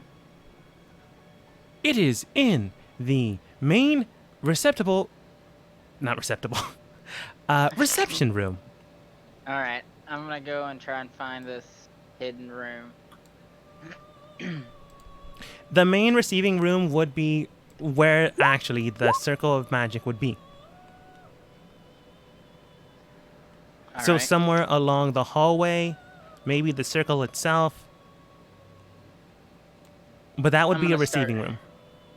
I'm gonna start looking. Okay.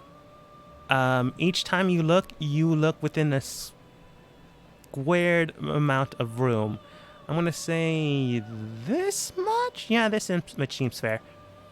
So tell me where you are investigating, and I'll move set square. First, I'll investigate the area around the teleportation circle. Okay. Go ahead and roll investigation. A whole plus, yeah. You can tell that there's a teleportation circle right smack dab in the middle of the area you're investigating.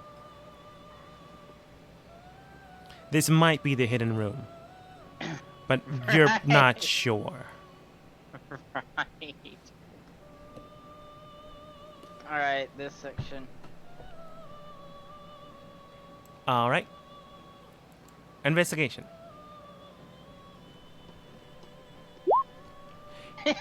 You find two doors adjacent to each other, but other than that, there is no loose floorboards in the area.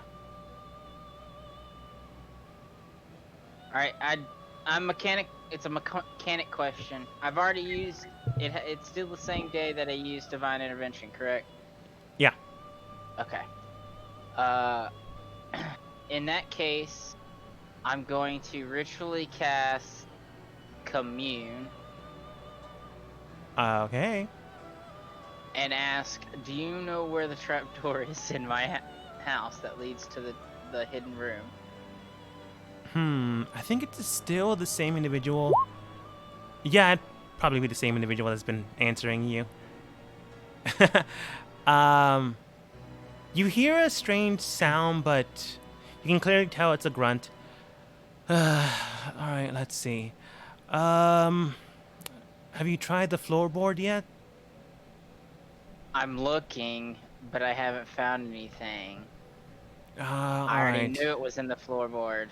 Well, if it's in the floorboard, it's probably in the most obvious area. If you have some type of rug or a structure already in the area, that's probably the best bet. Teleportation circle count? Yeah, as long as it's different and ornate. Usually people that are trying to hide secret places put it in the most obvious place for some reason. Is there a specific way to open it? Probably you're gonna have to ask the person that placed it there. He's dead. Oh, hang on, give me a moment. You feel like you got disconnected and placed on hold.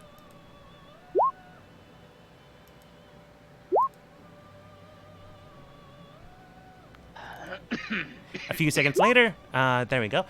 A few seconds later, they come back, take you off a hold. All right, from what I can tell, you're gonna have to step on 4 cardinal directions.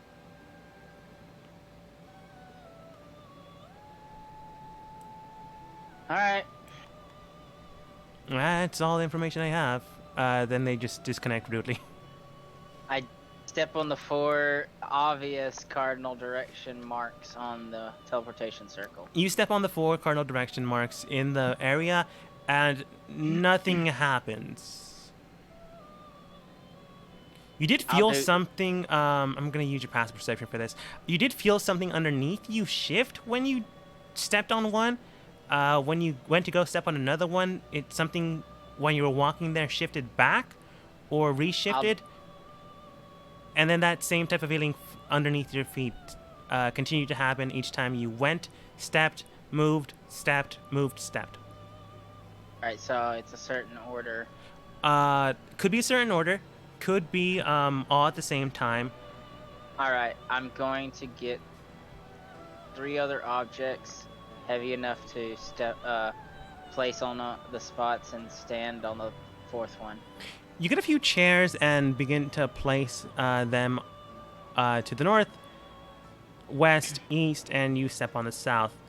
Nothing seems to happen. Alright, I'm gonna try. Like, when you place the objects on the cardinal directions, you didn't feel that shift sensation you felt before. So it has to be a person. Or something with consciousness. Hey, Mr. Robot! I mean, they're contractors, so you can, I guess, hire them to do this. Yes. Need 3 other of your guys to come here and stand on certain spots. Are you perhaps acquiring for a new service? Yes, I will pay. Very well then. Please sign here. They give you a billing for 10 gold to acquire a new service, and depending on what you need them to do, will venture on into a more expensive contract. Alright. Pay and sign, and yeah. All right. Very well then. You begin to see them cast a spell once more, and then 2 others begin to emerge. Alright, I'll point to one and tell him I'll come over and place him where I think and see if there's any of that connection. You did feel a shift underneath your feet. Okay, and then I'll place the other 2 where I need and then step on the south one. All right. As you step on the south one, you can tell that all 4 begin to shift, and something strange happens with the magical circle. It begins to rise into the air. It's still viable. It's still able to be teleported on, but you can tell that it is spinning up towards the roof. Do you leave the area, or do you wait until it stops? I'll wait until it stops. Okay, roll for me a dexterity saving throw.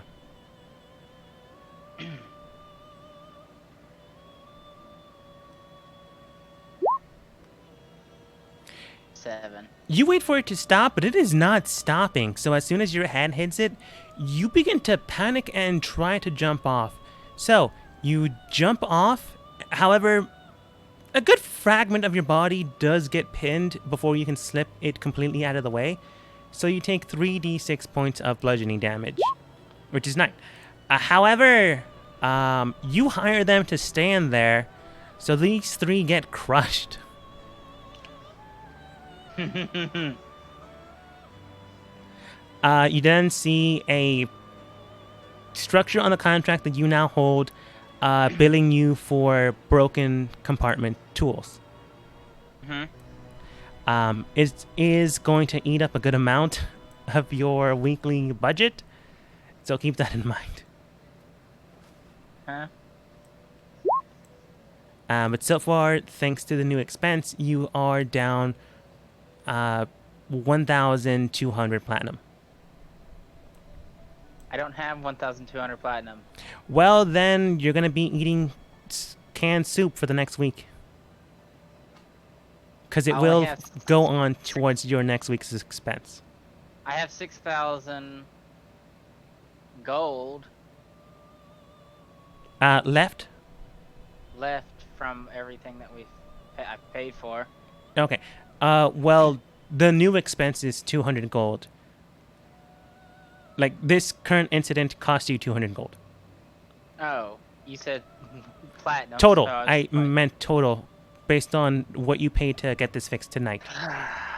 It's fine. Okay, so Math is annoying.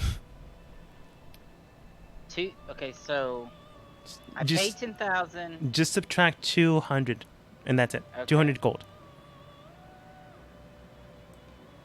That's it. Don't worry about it. I'm sorry. It's all right. All right. Good. But the room is now visible, and you see the 4 cardinal directions have doors going down and entering into a staircase. I'll enter. All right. You enter inside, and I will go over to what's going on in the meeting.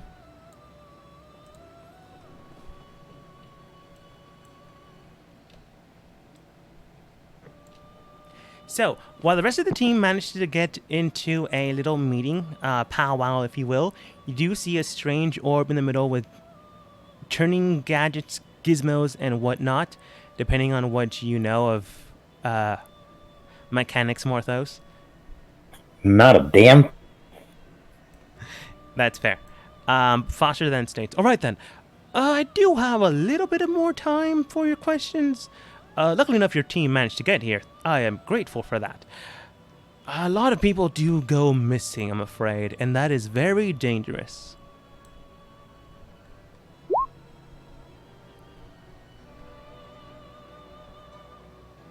I mean, you can try it. But Foster then states, now then, are there any curious minds that want to ask a question? Yes. On our way here, we saw a strange chain-like device in one of the rooms. Ah, yes. What was it? A chain-like device with magic implements.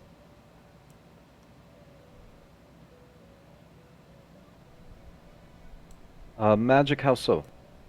Oh, you mean what it does? Yes. Oh, okay. You're gonna have to be more specific. There is a lot of things that it can do.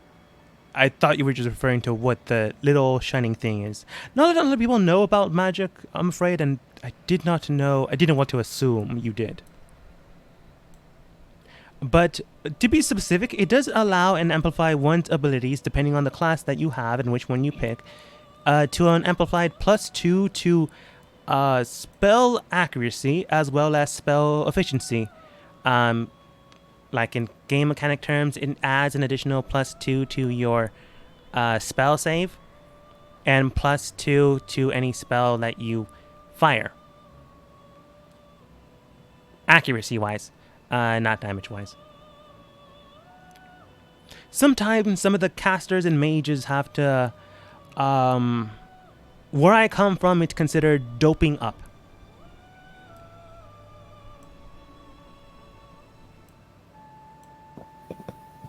So, how long does the effect last?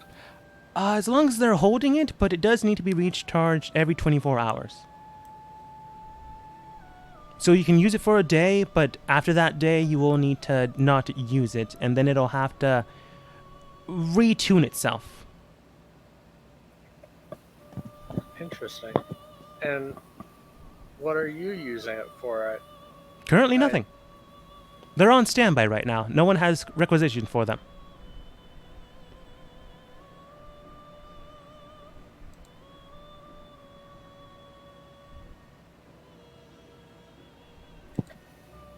So, how did it end up here? I thought you did not. Well, we're not fond of magic. I'm not, but other people I work with decide a few things on my behalf. So they made sure I had certain equipment that I could use to help move things along. I don't like to use them, so I only have them here just in case someone requisitions for them.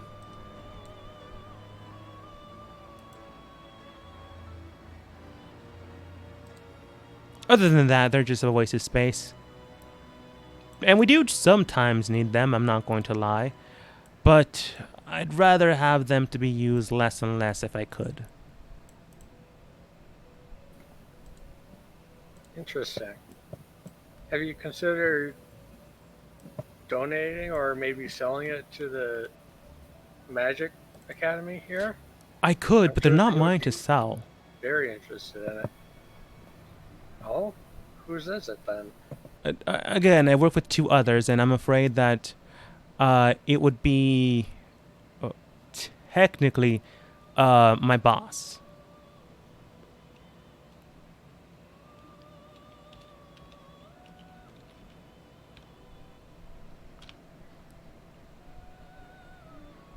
Or the one that requisitioned them first.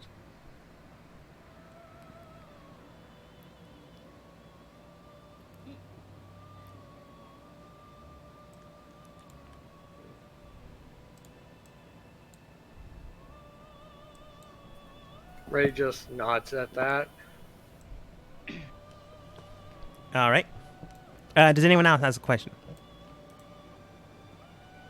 I would like to bring up something that I was informed by of a sorts. All right And I then. would like to inquire on your use of the On my- thing that sits upstairs, locked away in its own dimension. On my what now? The thing that you have locked away upstairs within its own dimension. I can't say that I know what you're speaking of. The large thing tucked away in the back corner.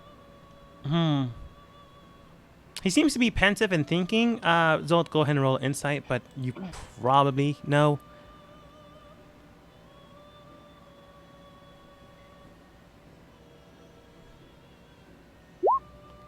From what you can tell, he more or less knows what you're talking about, but that's not what he's thinking about.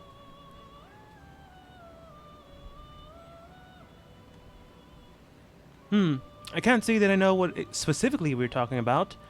If you can tell me where you got it, information you got it from, I might be able to figure specifics. No, I cannot divulge my sources, but I believe you do know what I'm talking about.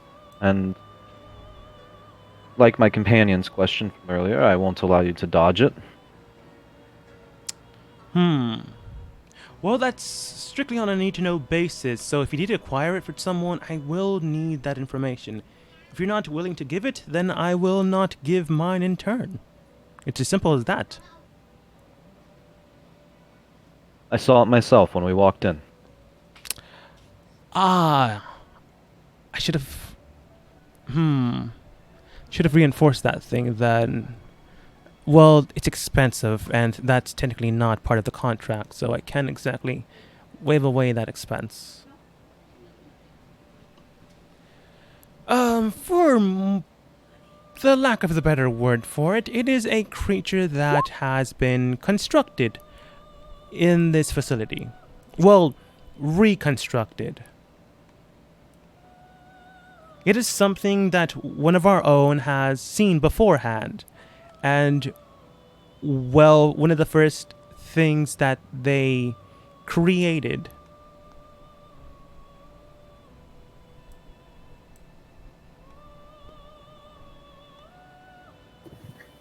So it is not the real thing? From what I'm aware of, the real thing is far more deadly and dangerous, but she created it to make sure that she was safe. After we reassured her she was, it was able to be momentarily stunned, but the thing grew fast and it grew rather violent. We were able to just suppress the thing, but currently it is in a stasis field. It is... It is still highly dangerous, and we have yet to figure out how to kill the thing, but we were able to stun it at the very least. But it brought down so many of our constructs that we are running on low numbers right now in the facility, if I'm going to be perfectly honest. But still enough to make sure everything's secure. Just not enough that we aren't doubly secure. What do you intend to do with it? Hold it in stasis until we can figure something out. I mean, the person that did it didn't exactly mean to do it. They were just scared. You're talking about one of the children. Stating that, he then states, and how do you know of them? We visited the facility earlier, or rather, some of our compatriots did, and it was in their report. That is a problem. They do have time to go outside, but it's not scheduled for today. He then looks at his little flip notebook and then states, someone has changed the schedule. Oh, this is very concerning. I'm gonna have to look into this, but yes, I am speaking about the children themselves. Well, specifically one child. The other one has their own tendencies, and why they're afraid makes it makes a lot of sense, especially to the environment that she's in.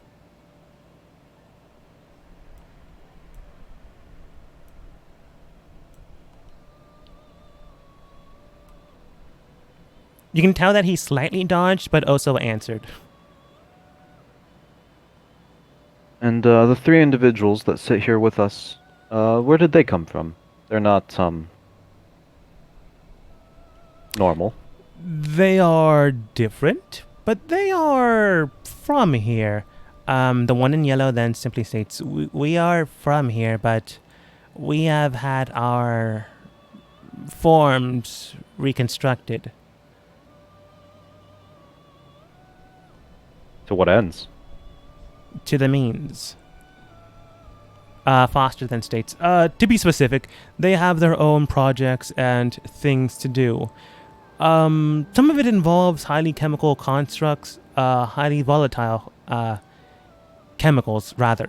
And in order to combat that, two things needed to be done. One, to make sure they had the proper equipment to make sure that they were safe, and two, able to actually deal with the environment. Now, there were two ways of doing that. One was rather extreme and expensive, and the other one was cost effective and maybe permanent. We went over and reviewed that, but ultimately they decided to go with the changing of images, if you will. The green one then states it was more cost effective and it made more sense. And it's possible we can change again, but it's not at 100%. But right now, this seems fine enough. I mean, before this, I was a halfling with 2 left feet, a crooked nose, and 1 bitten off ear. So it's about the same.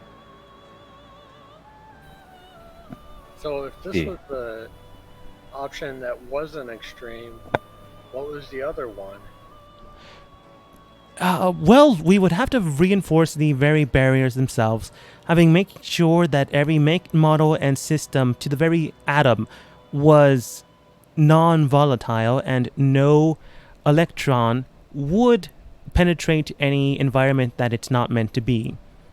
In essence, it would be a very slow, very expensive, and tedious situation. Basically, we'd have to make sure and measure every step of every inch, of every centimeter, of every meter, of everything we do. Would that not be the more practical option? I mean, if you're dealing with something as dangerous sounding as this, it seems to make more sense to take such precautions. That's why I gave them the choice, and this is the choice that they have decided. I was fine with it, but two things came about. One, they decided to do it, and two, we were feeling pressure from an outside source. But outside of that, I made sure and promised them that they would be fine. But they decided to do it regardless. The one in blue then states, "It was our choice to make, but thankfully enough, nothing has come about it. The only thing is now that we can actually work with the chemicals and not, die if we screw up even a fraction of an inch."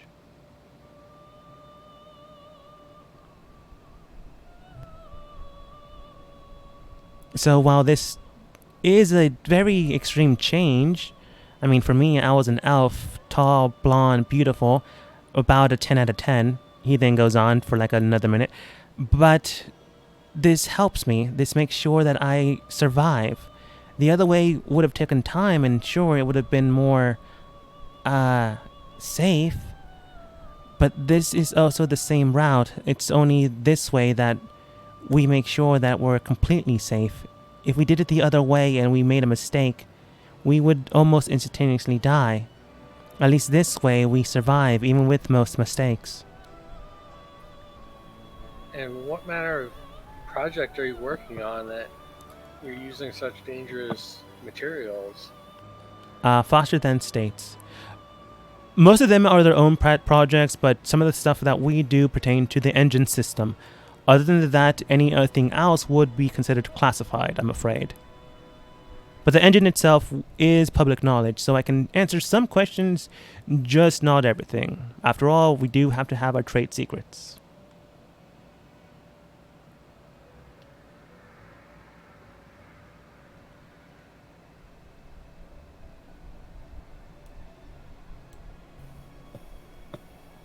So how do you plan on actually using these materials? The materials themselves are working just fine. We just have to sometimes inject it into the device. And the way to do that is very... If you're not quite literally built, pardon the terrible, terrible pun, for it, you could easily be overcome by it.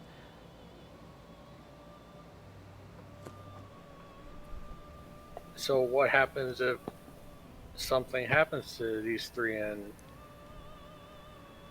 you don't have anyone to inject the materials anymore? As I stated beforehand, there is a 24-hour watch system in place. I'm afraid that these three are not the only ones that chose to undergo the change.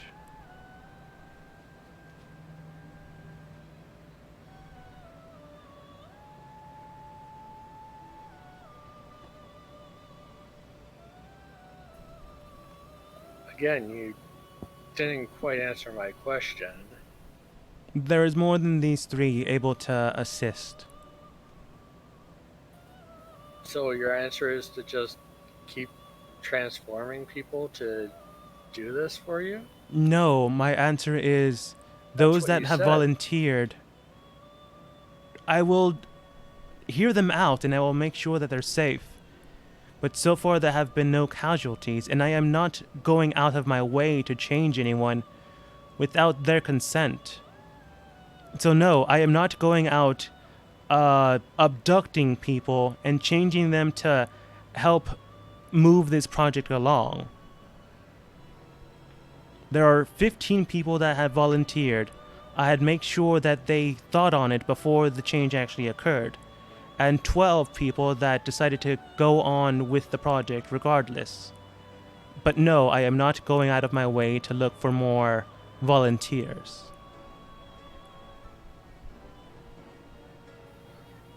So your plan is to just hope nothing happens to these people?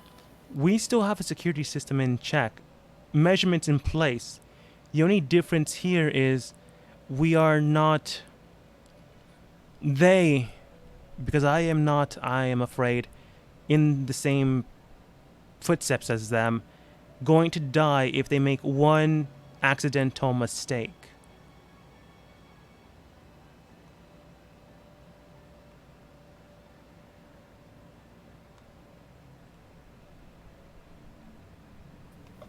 Ray just lets out an exasperated sigh and shakes her head. I don't like it as much as you do either, but this is something that they have decided. You can clearly tell this is a sore subject for him as well. He doesn't like that his men are in danger or could be in danger, and he doesn't like that they had to choose, that they had to change. But at the same time, he still let it happen. So there's that.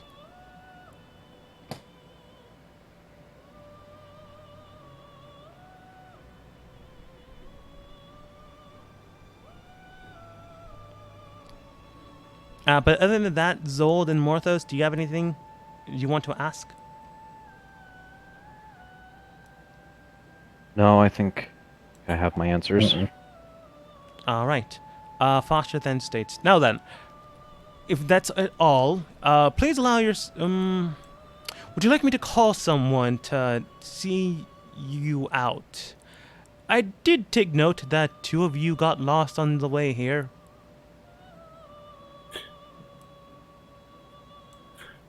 Let's see if I can pull this up. Well, while we were lost, we did manage to kind of find our way back to where we started in this area. So I'm sure we can find our way back easily this time without taking any detours. Roll deception.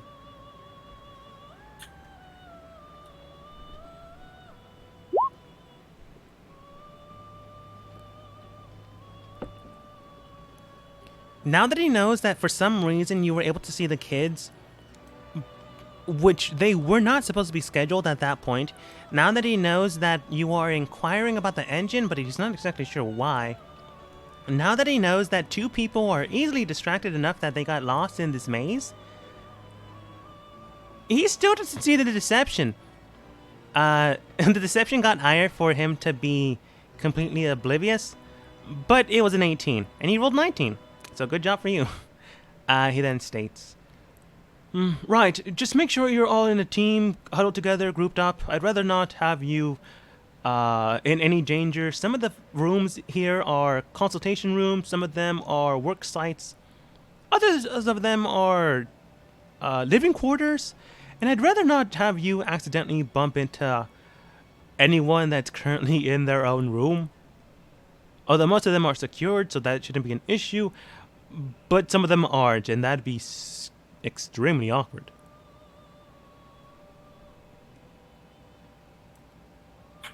Right. And sorry about that whole us getting lost. Like I said, we were just lost in our own conversation. No, it's perfectly alright. You are not the first that have gotten lost in this area. I'm certain you won't be the last. Now then, we do have a meeting, so please allow yourselves to head on out.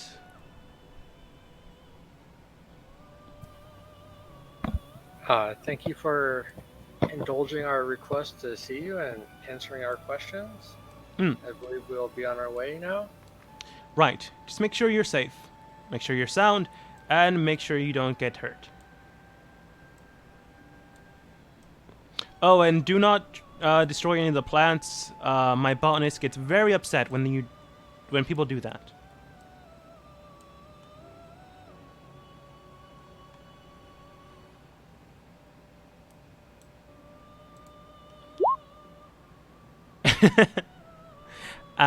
Zold, are you going to try to attack this man and his scientists, or are you gonna go with them too?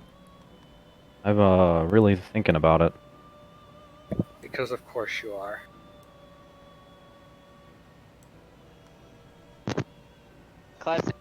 Classic Zold. Now, a classic Zold would have shot him as soon as we saw him. He actually Right. talked. There was a lot of portals. There was extenuating circumstances there. Yeah. I I mean, it can't give you anything new, mainly because you haven't activated anything different. No, I'll leave with everyone else. Okay. As soon as you leave the door, you can tell a civilian had a wand in hand, just in case.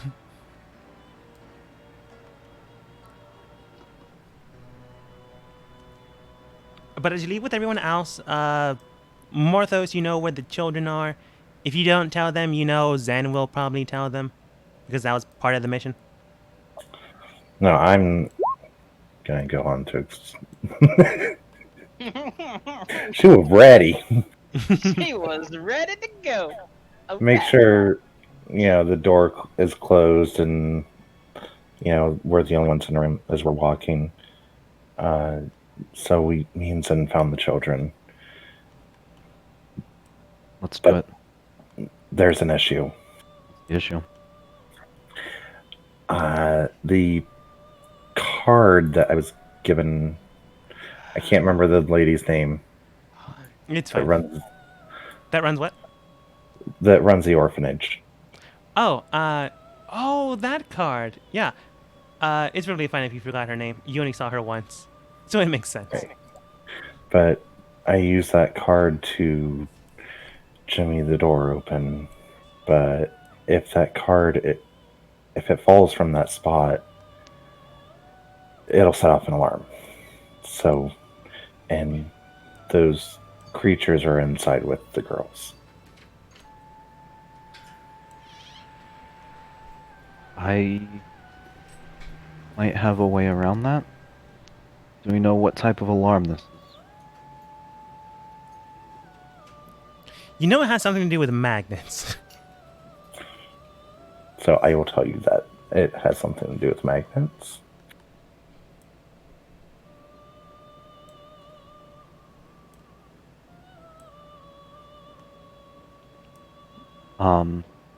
Show me to the door. Alright. Track back to the door, Moving you all there. and of course keeping an eye out. Right. I forgot about Ray's obsession. Like always. So, Okay. Doesn't this look like it would fit in my bag of holding? Technically, they're all small enough that they could fit in. They're all just chained up together.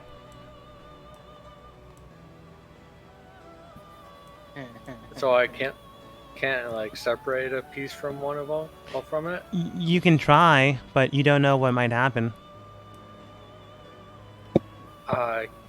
Can I use my knowledge of magic to try and make a guess about what would happen? Sure. Arcana.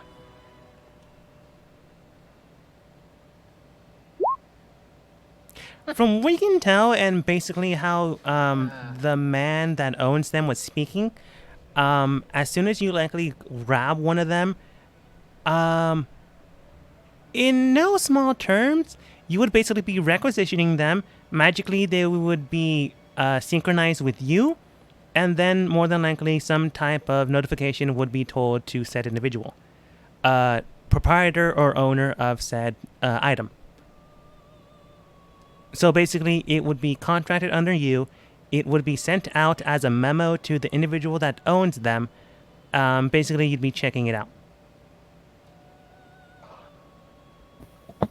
Okay, I'll leave it here for now. I mean, you can always do what Zold might have done and go back, kill the man and his scientists, and then come back and steal things.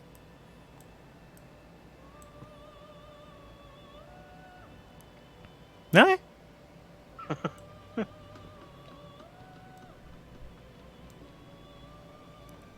Team managed to get here. They know nothing of Ray's obsession with magic. That's a lie. They know that obsession exists. Was never in question. But yes, He's everyone's been- at the door. Go ahead. He's been with the group. Key's been with the group for a little while and knows that Ray is obsessed with magic. That's fair. Entering to the site, you do see a door in front of you, and a small silver card stuck in the middle of said door. There is a keypad to the right of it, if you knew the word keypad. Actually, Zold might. Yeah, unironically, Zold might. As it is, however, so we have two options. I will try the less,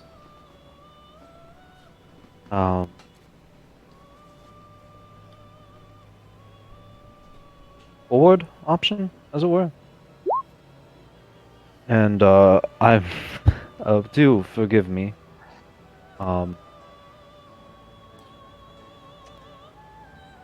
Marthos, if you would be so kind as to stand in front of me.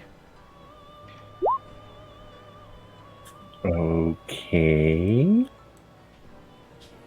I'm gonna punch Marthos. You punch Marthos. And when I do, I can teleport 10 feet, and I teleport 10 feet to the north. Okay. I'm revealing the other side of the map. Because this was made sure to not be able to be scried, seen, or what Morthos did. But it was not covered for teleportation.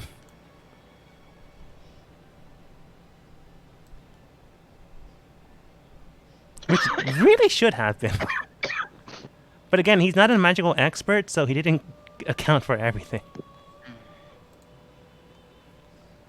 So, Morthos takes 1 point of damage, which is the bare minimum of what you're able to do, as long as you're not trying to really back your It fist should into his just face. be him.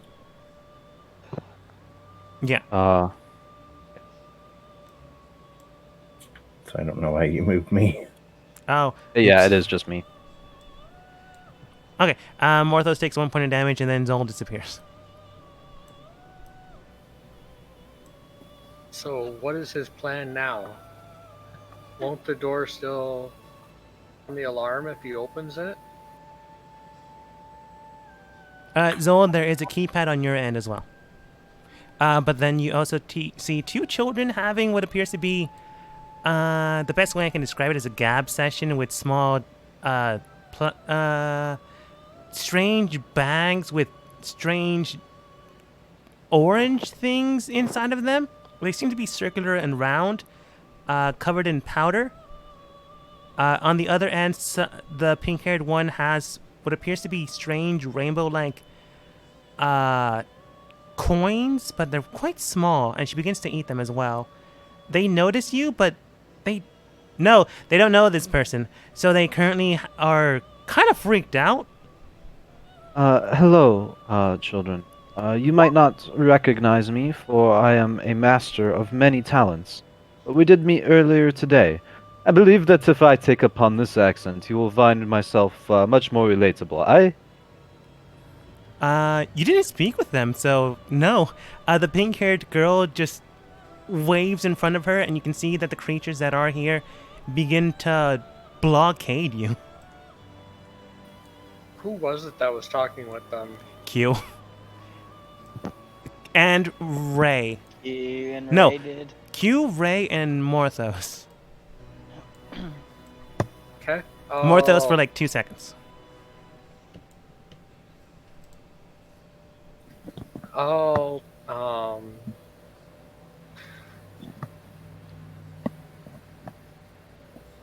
cast a dimension door and teleport in there with Morthos.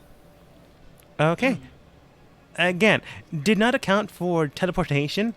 Not a magical expert, just a very good well, depends ethically good scientist, but very good at his job is what I'm going to say. This time, Morthos, you don't get punched, but you did teleport. And I'll switch back to the form they saw me in earlier. Okay.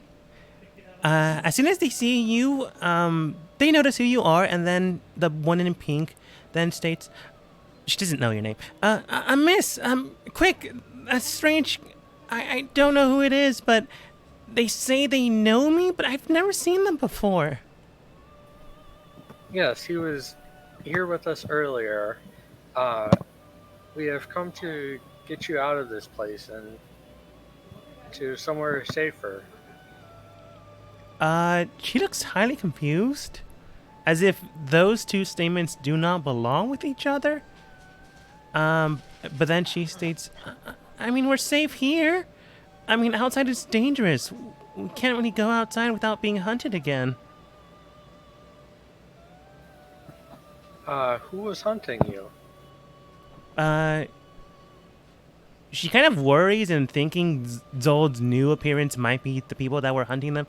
But she does state, I don't know who they are, but each of them had like a symbol on them. I mean, it was different than the first people that found us, but it had like arrows going around, like a circle.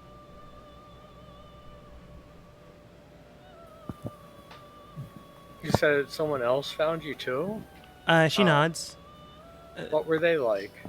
I mean, sometimes they're a little scary, but they were nice enough. I think they call themselves, some organization. I don't really remember the name.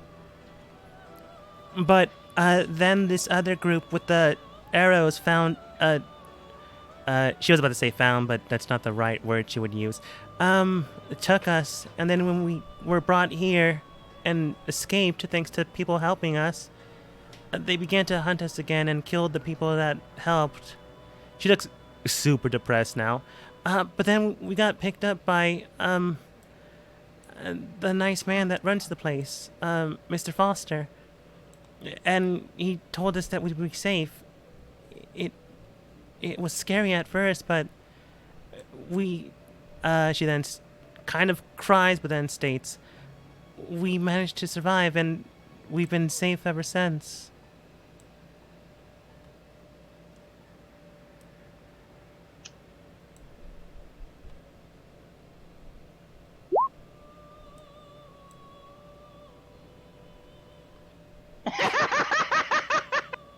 You know, I didn't even think of that.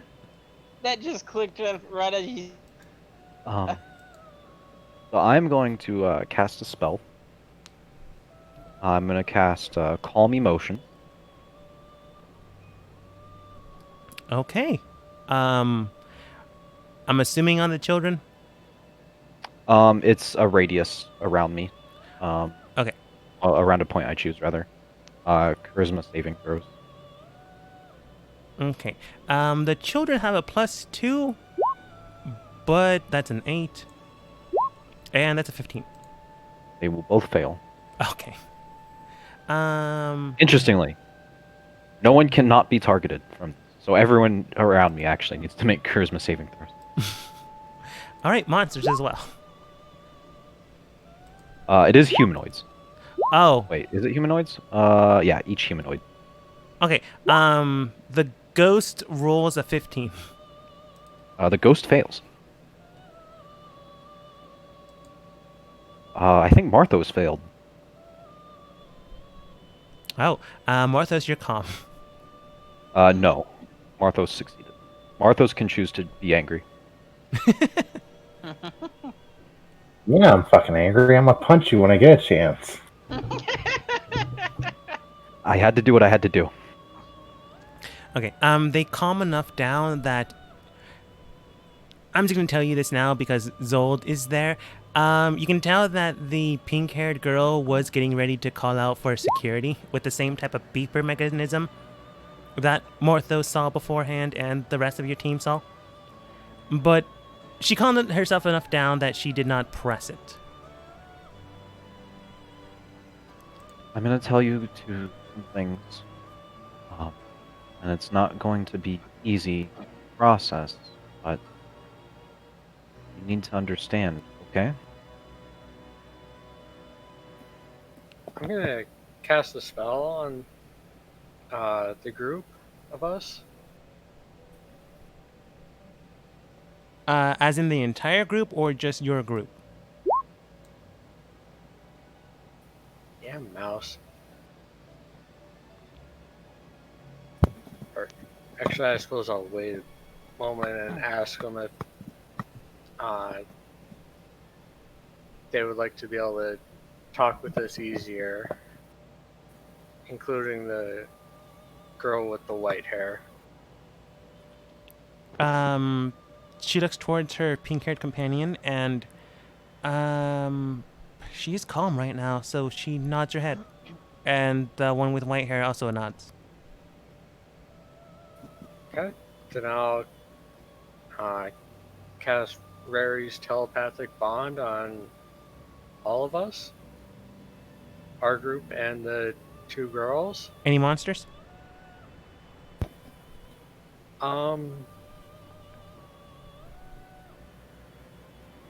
Nah.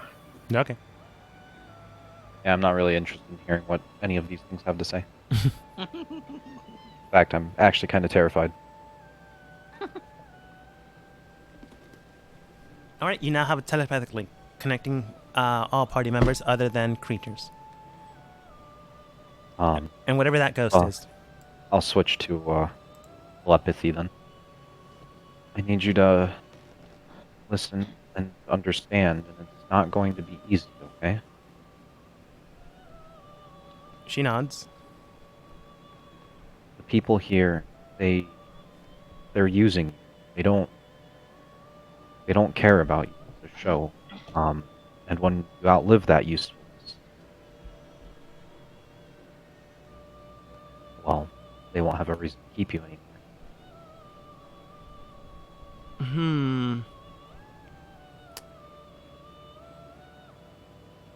It's kind of hard to gauge what you're technically doing, but go ahead and roll deception. That a lie? Kind of. You did never really ask them, so you don't really know their actual stance on the children.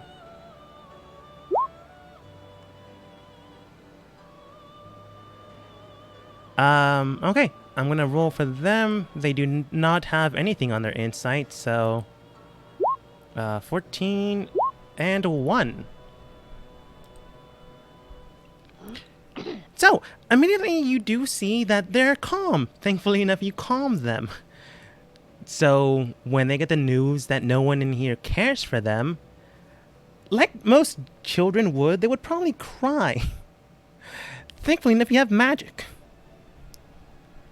But they process this, and like anyone else that would get the exact same situation, but as an adult or someone with an emotional stance, they don't take it in stride, but they take it in a calm silence.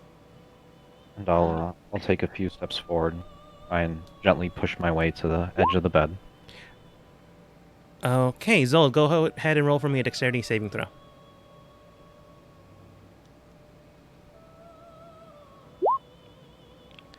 As you begin to move between the mimic and the ghost, you immediately see that the ghost turns around towards you, grabs your hand, but you immediately, I don't know a proper term, so I'm just going to say a stupid one. You quickly Krav Maga his hand away from you and take a fighting stance. I don't want to take a fighting stance. I'll just kind of like shove him down and like hands up, be like, hey, it's fine, we're cool. Yes, that's fine, but you can tell that he grabbed you. And I'm not going to do any more motions. I'm just kind of standing there now. Okay, I'm going to explain it differently. As you state that, you do see that the individual begins to remove the gauze from their visage. It was a person. It was a person, yes. Interesting. All right, looking for their token now.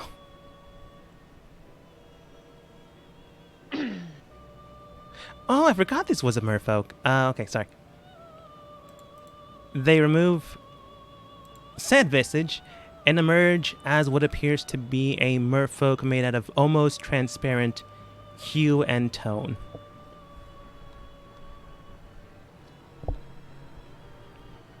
You can see they were quick. If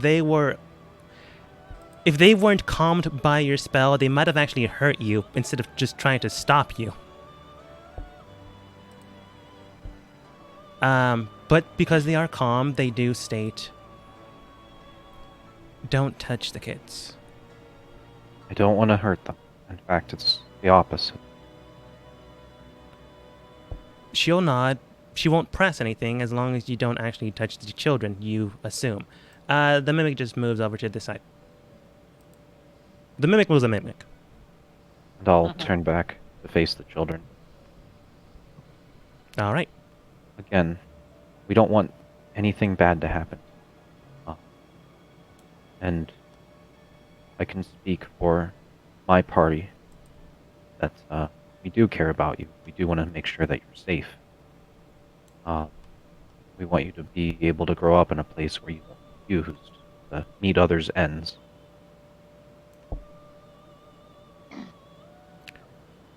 This would be a persuasion, because that's not a lie unless Morthos and Ray don't care for kids.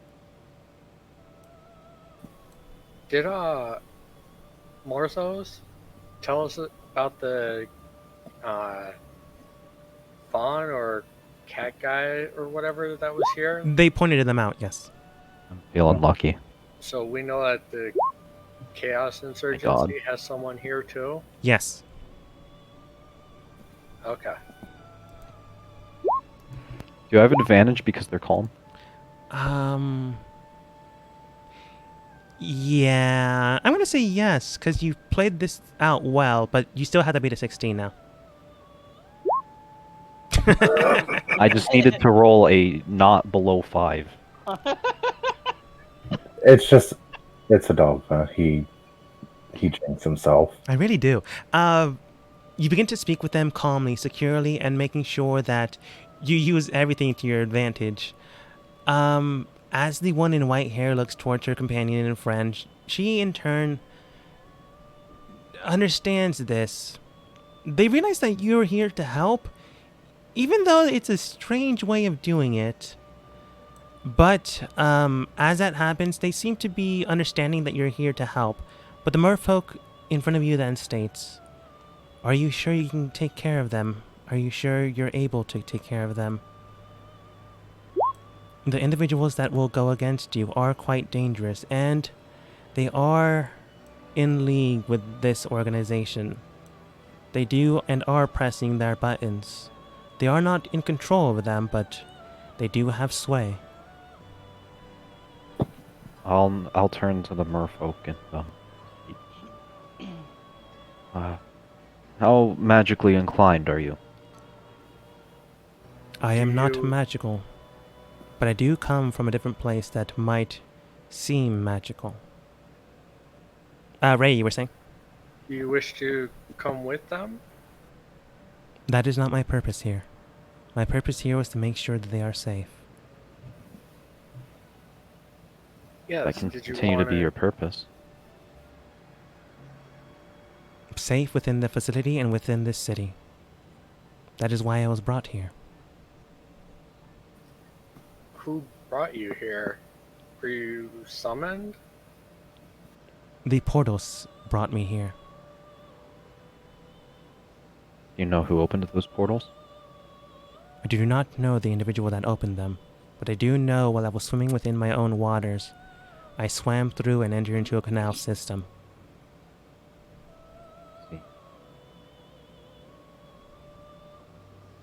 We will attempt to contact you at such a time when we are able to send you back home. We would like that. It will not matter. Couldn't Q send her home? I believe she used some sort of magic to do that with another creature we encountered. Yeah, technically you could. As long as they don't belong from here, they will just fling them back And home. actually, That was Ray, that was me. Yeah, I assumed Oh, it was Morthos, Morthos. but the spell you're thinking of technically could. Yeah, banishment. I mean, I can. If you want, I can try and use that same magic to send you back where you came from. If that is what you desire to do, it matters not to me. I'm here to protect these children, so long as they are within the facility and within the city, to make sure that they are safe from the creatures below. I swear on my life that I will see them protected. Roll persuasion. You haven't lied just yet, but she is quite literally a guardian for these kids. That is pretty good. I really do jinx myself. The merfolk looks towards you, then states, "Very well then. Do take heed and caution, and do know that once you enter into the water, a simple breath will lead you to where you need to go." She then simply nods towards you and then snaps her fingers. As soon as that happens, Ray, Morthos, Zold, and 2 small pebbles hits the ground. You are all now, once you hit the water, and based on her wording, able to breathe underwater. Beyond that, though, that's probably all you get.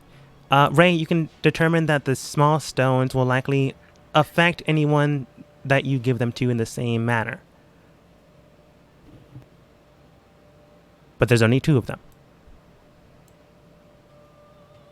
Now Thank you then, for your blessing. if you intend to go, I do suggest caution when you're walking through, or teleporting out, as it seems that that is something that the individual here had forgotten to secure. Very well. Besides that, though, she did state that, from what you can tell, the Chaos Insurgency does have sway in this organization, but not so much that they're actually controlling the thing. Just enough that they are able to make waves. That being said, thinking back on things, looking back on what had happened, you kind of remember a picture, an image, something that you collected a long time ago. I forgot who had it, but I'm just going to say for right now it's Ray. So thinking on this subject and thinking back on something, you take out that small picture and there were 3 individuals, a man, a woman, and another man. One of them seemed young, so one of them seemed kind of moody.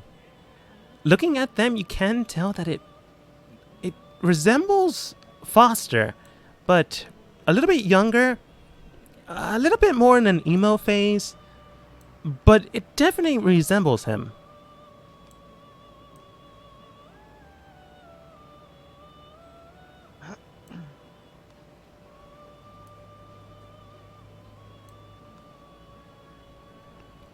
But that's information you now have.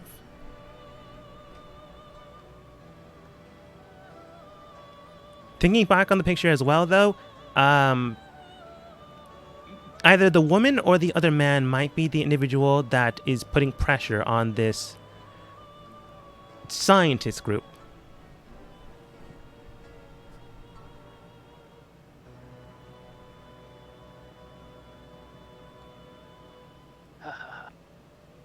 You also don't know how or what exactly the merfolk is protecting them from, other than random strangers that break into children's homes.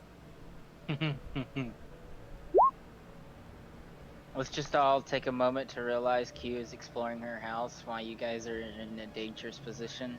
She's just leisurely walking around her house, finding secret passages. Yeah. Like I said, until Skynet takes over the robots and then Q's fucked. Right. Okay. Besides that, does anyone open the door to help Zen and Cerulean? No. Oh, that's part of the plan.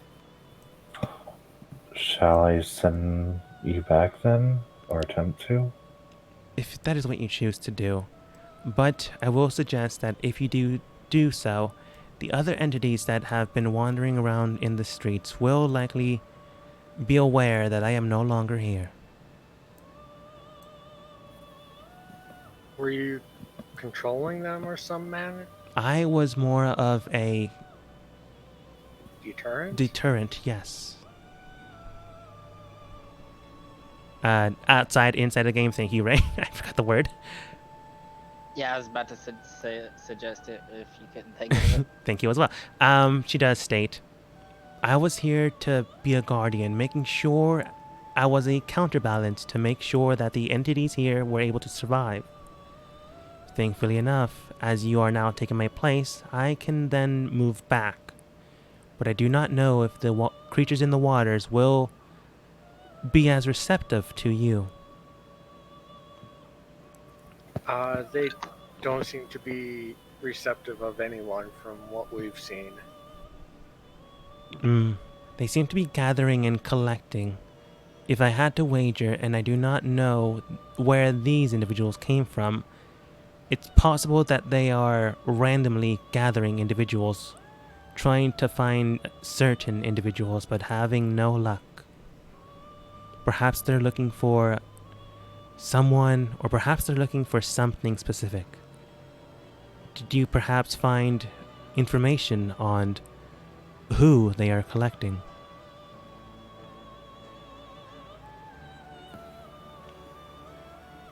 A little bit. Nothing definitive yet. Did you just tell her the overview information you have? Yeah. Okay, she then does state, if that is the case, then they are likely looking for these two individuals here, the ones I am meant to protect. Not only that, they are likely looking for children as well. They may not understand what a child is, but they may not need to, as more than likely, the more they take, the more they will understand who their ultimate goal would be. If that is the case, then they, not only them, but any child within the city may be in danger.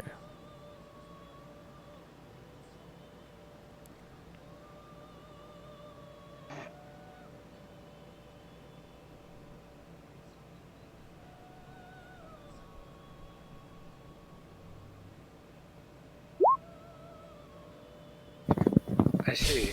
I'll keep that in mind for our future investigations of them. Thank you for your insight on this. Right.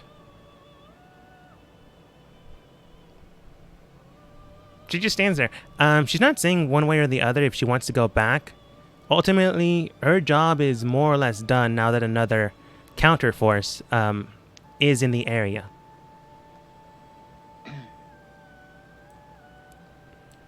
So, Morthos, you can send her back if you want. Kind of up to you. Gonna look at the other two, kind of questioning, do I do it or not? Up to you. It's up to you. I fucking hate you both. I am of the opinion that you should. But again, that is not my place. I am here to ensure that the children are safe. I believe she should be sent home. Her duty is complete, and if I were in her place, I would wish to return as well. Right. Alright. I'm going to cast banishment. All right. You cast banishment. After a minute, she does not return. She is likely now home. That being said, all of you can roll insight, but I'm pretty sure you already have what you need.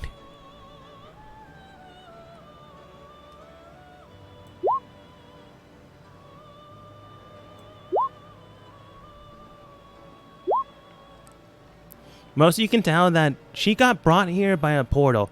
Something that opened out of nowhere. Then And it you... led her to the canals. Yeah, that led to canals, that led to an engine system. That leads to an engine system. If you had to guess, one of the possible side effects is ripping of the very fabric of reality into a different dimension, whether accidental or not, is happening, perhaps due to the giant engine in the water. So that's a problem. That is definitely a problem. But thankfully enough, now Ray, Zold, Morthos, and 2 others, whoever you give the pills to. They're like pill size, but they're kind of pebbles. Are able to breathe underwater for a certain amount of time. If you had to guess, enough time to get the job done. That being said, does anyone let Zen and Cerulean in the room? No, it'll set off the alarm. Yeah, that's where we're at. Is that it'll set off the alarm. You can always, I don't know, use the keypad to unlock it officially. Didn't you say it set off the alarm the next time it opened? The no next matter time it opens, no matter what.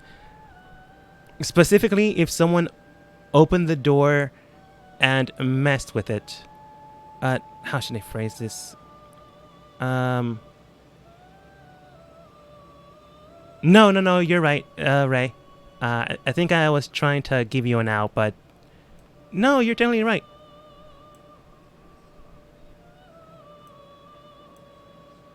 That's all I can say.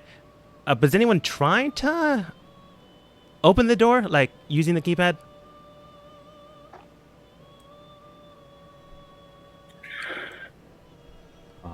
Or like give a signal to the other side to indicate, hey, now's the time to use the dimension spell to get out of this area. Well, I was gonna have Rayshiana and Marthos to go ahead and take the children, if the children are okay with that, of course. And I can get my own way out. Ray will extend a hand to the children and ask, "Are you ready to go now? Is there anything you want to take from here to bring with you?" They look at their pets / abominations.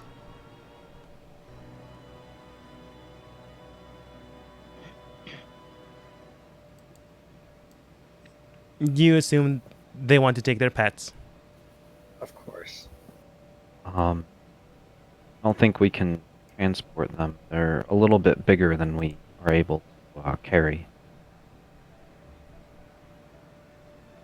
They seem super depressed.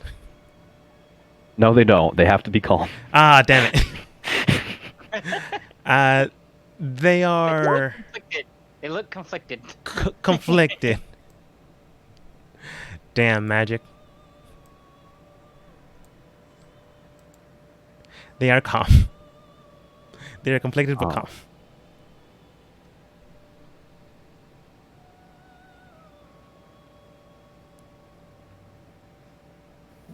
We'll get these two will show you to a place that you'll be safe, and me and some others will be there shortly.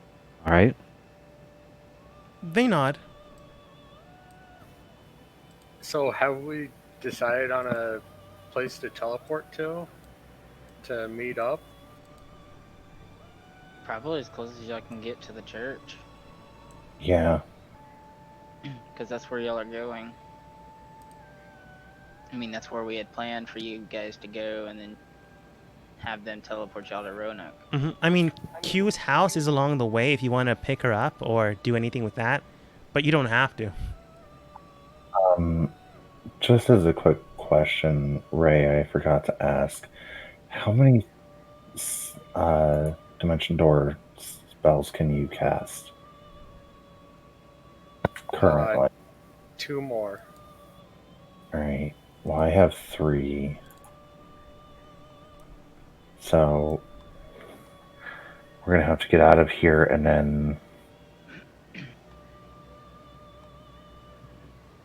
probably save at least one of them in case we need to teleport further if anyone comes after us. All right. Does someone like do a pattern knock on the door to indicate to Cerulean and Zen to teleport out? No, we'll just tell them telepathically that it's time to go. Oh, you included them yeah. too? Yeah. Oh, okay. I was going to say the bracelet. I mean, yeah, you can do that too. But I thought you just telekinetically linked just the people in the room. That's my bad. Nope, I included Zen and Cerulean too. Cool, even better. So you tell them to leave, and Cerulean immediately leaves. Zold, are you good on getting out of here? Yeah, I'll be fine. He's got your crystal, don't he? Or he's got the bracelet.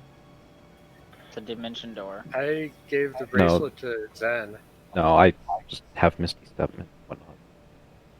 You guys Cerulean. realize I can like literally teleport like 10 feet at making an attack.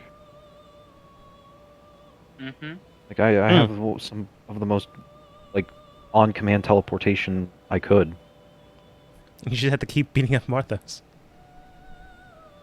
Yeah, Yeah. I mean, I don't know like what constitutes as an attack, or if you're okay with me just having like limited 10-foot mobility. I'll just say you Teleportation. just need to punch a wall and you're good. Okay. Alright. So, we ready? Ray will look to the girls to see if they're ready. They nod. She'll hold out her hand to one of them, The pink-haired girl takes your hand. and And they'll teleport out to our designated teleport spot. All right. And I will do the same for the white-haired girl. She puts out her hand, but she doesn't take your hand.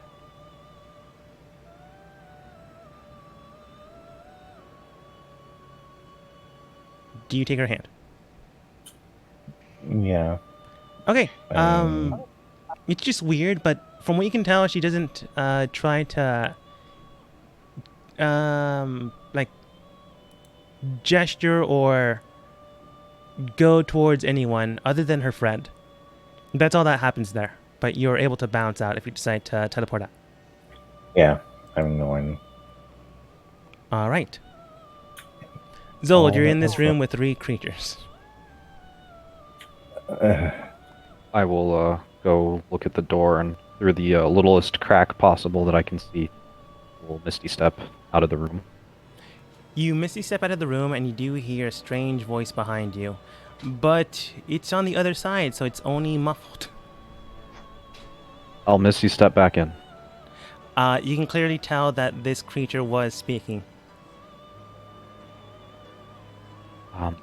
Is there something you wanted to say? All right. If I did this right, it will change my voice. If I did this wrong, it doesn't matter. Oh, hype. Hi. Well then, it seems that you have found the place. That's intense. What is it that you're trying to do in this city? Depends on what you mean. Who is it that you represent? You can see that the creature seems to look at you, and you can clearly tell that there's something off about this. It should not have this complacency. It should not have this type of sensation. You can tell that once the children were gone, this thing was likely possessed by something else. And then it continues. I believe you are aware of what, or rather, who commands me. I believe you know of the eyes that watch. I do know of the eyes that watch. Then a suggestion then. Do keep in mind who around you is watching. After all, if a simple pet can be controlled, who is to say another mind, a human, elf, drow, tiefling, would not also be controlled? And then you can see their eyes shift in a almost hue-like tone, and then it comes back to the same sensation you felt before you left. As if it no longer is possessed.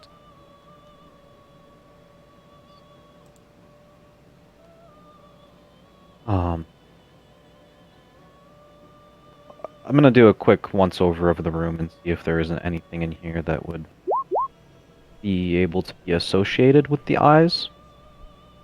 Looking around you, you can tell that other than the giant eye creature, probably nothing else.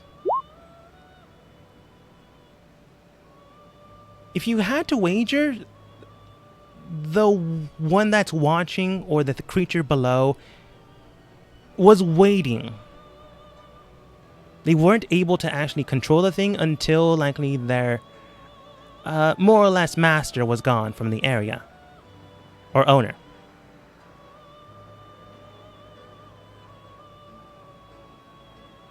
Of course.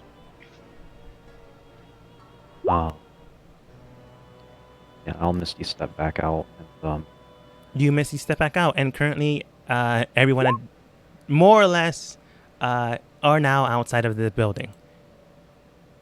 Do you continue to punch walls until you're out? I only have to punch once. That's true. So, you Misty step out, run over toward this area, punch, and you're now outside of the building. So, with that in mind, and everyone else basically unaware except for Zold, we will begin next session in a strange room underneath a strange house that's currently being reconstructed by magical fairy robots. More on that later if you decide to investigate. But as Cube manages to move over a bookcase, she does see a nice little desk, 2 chairs, and what appears to be a strange black book on said desk as we end the session for today.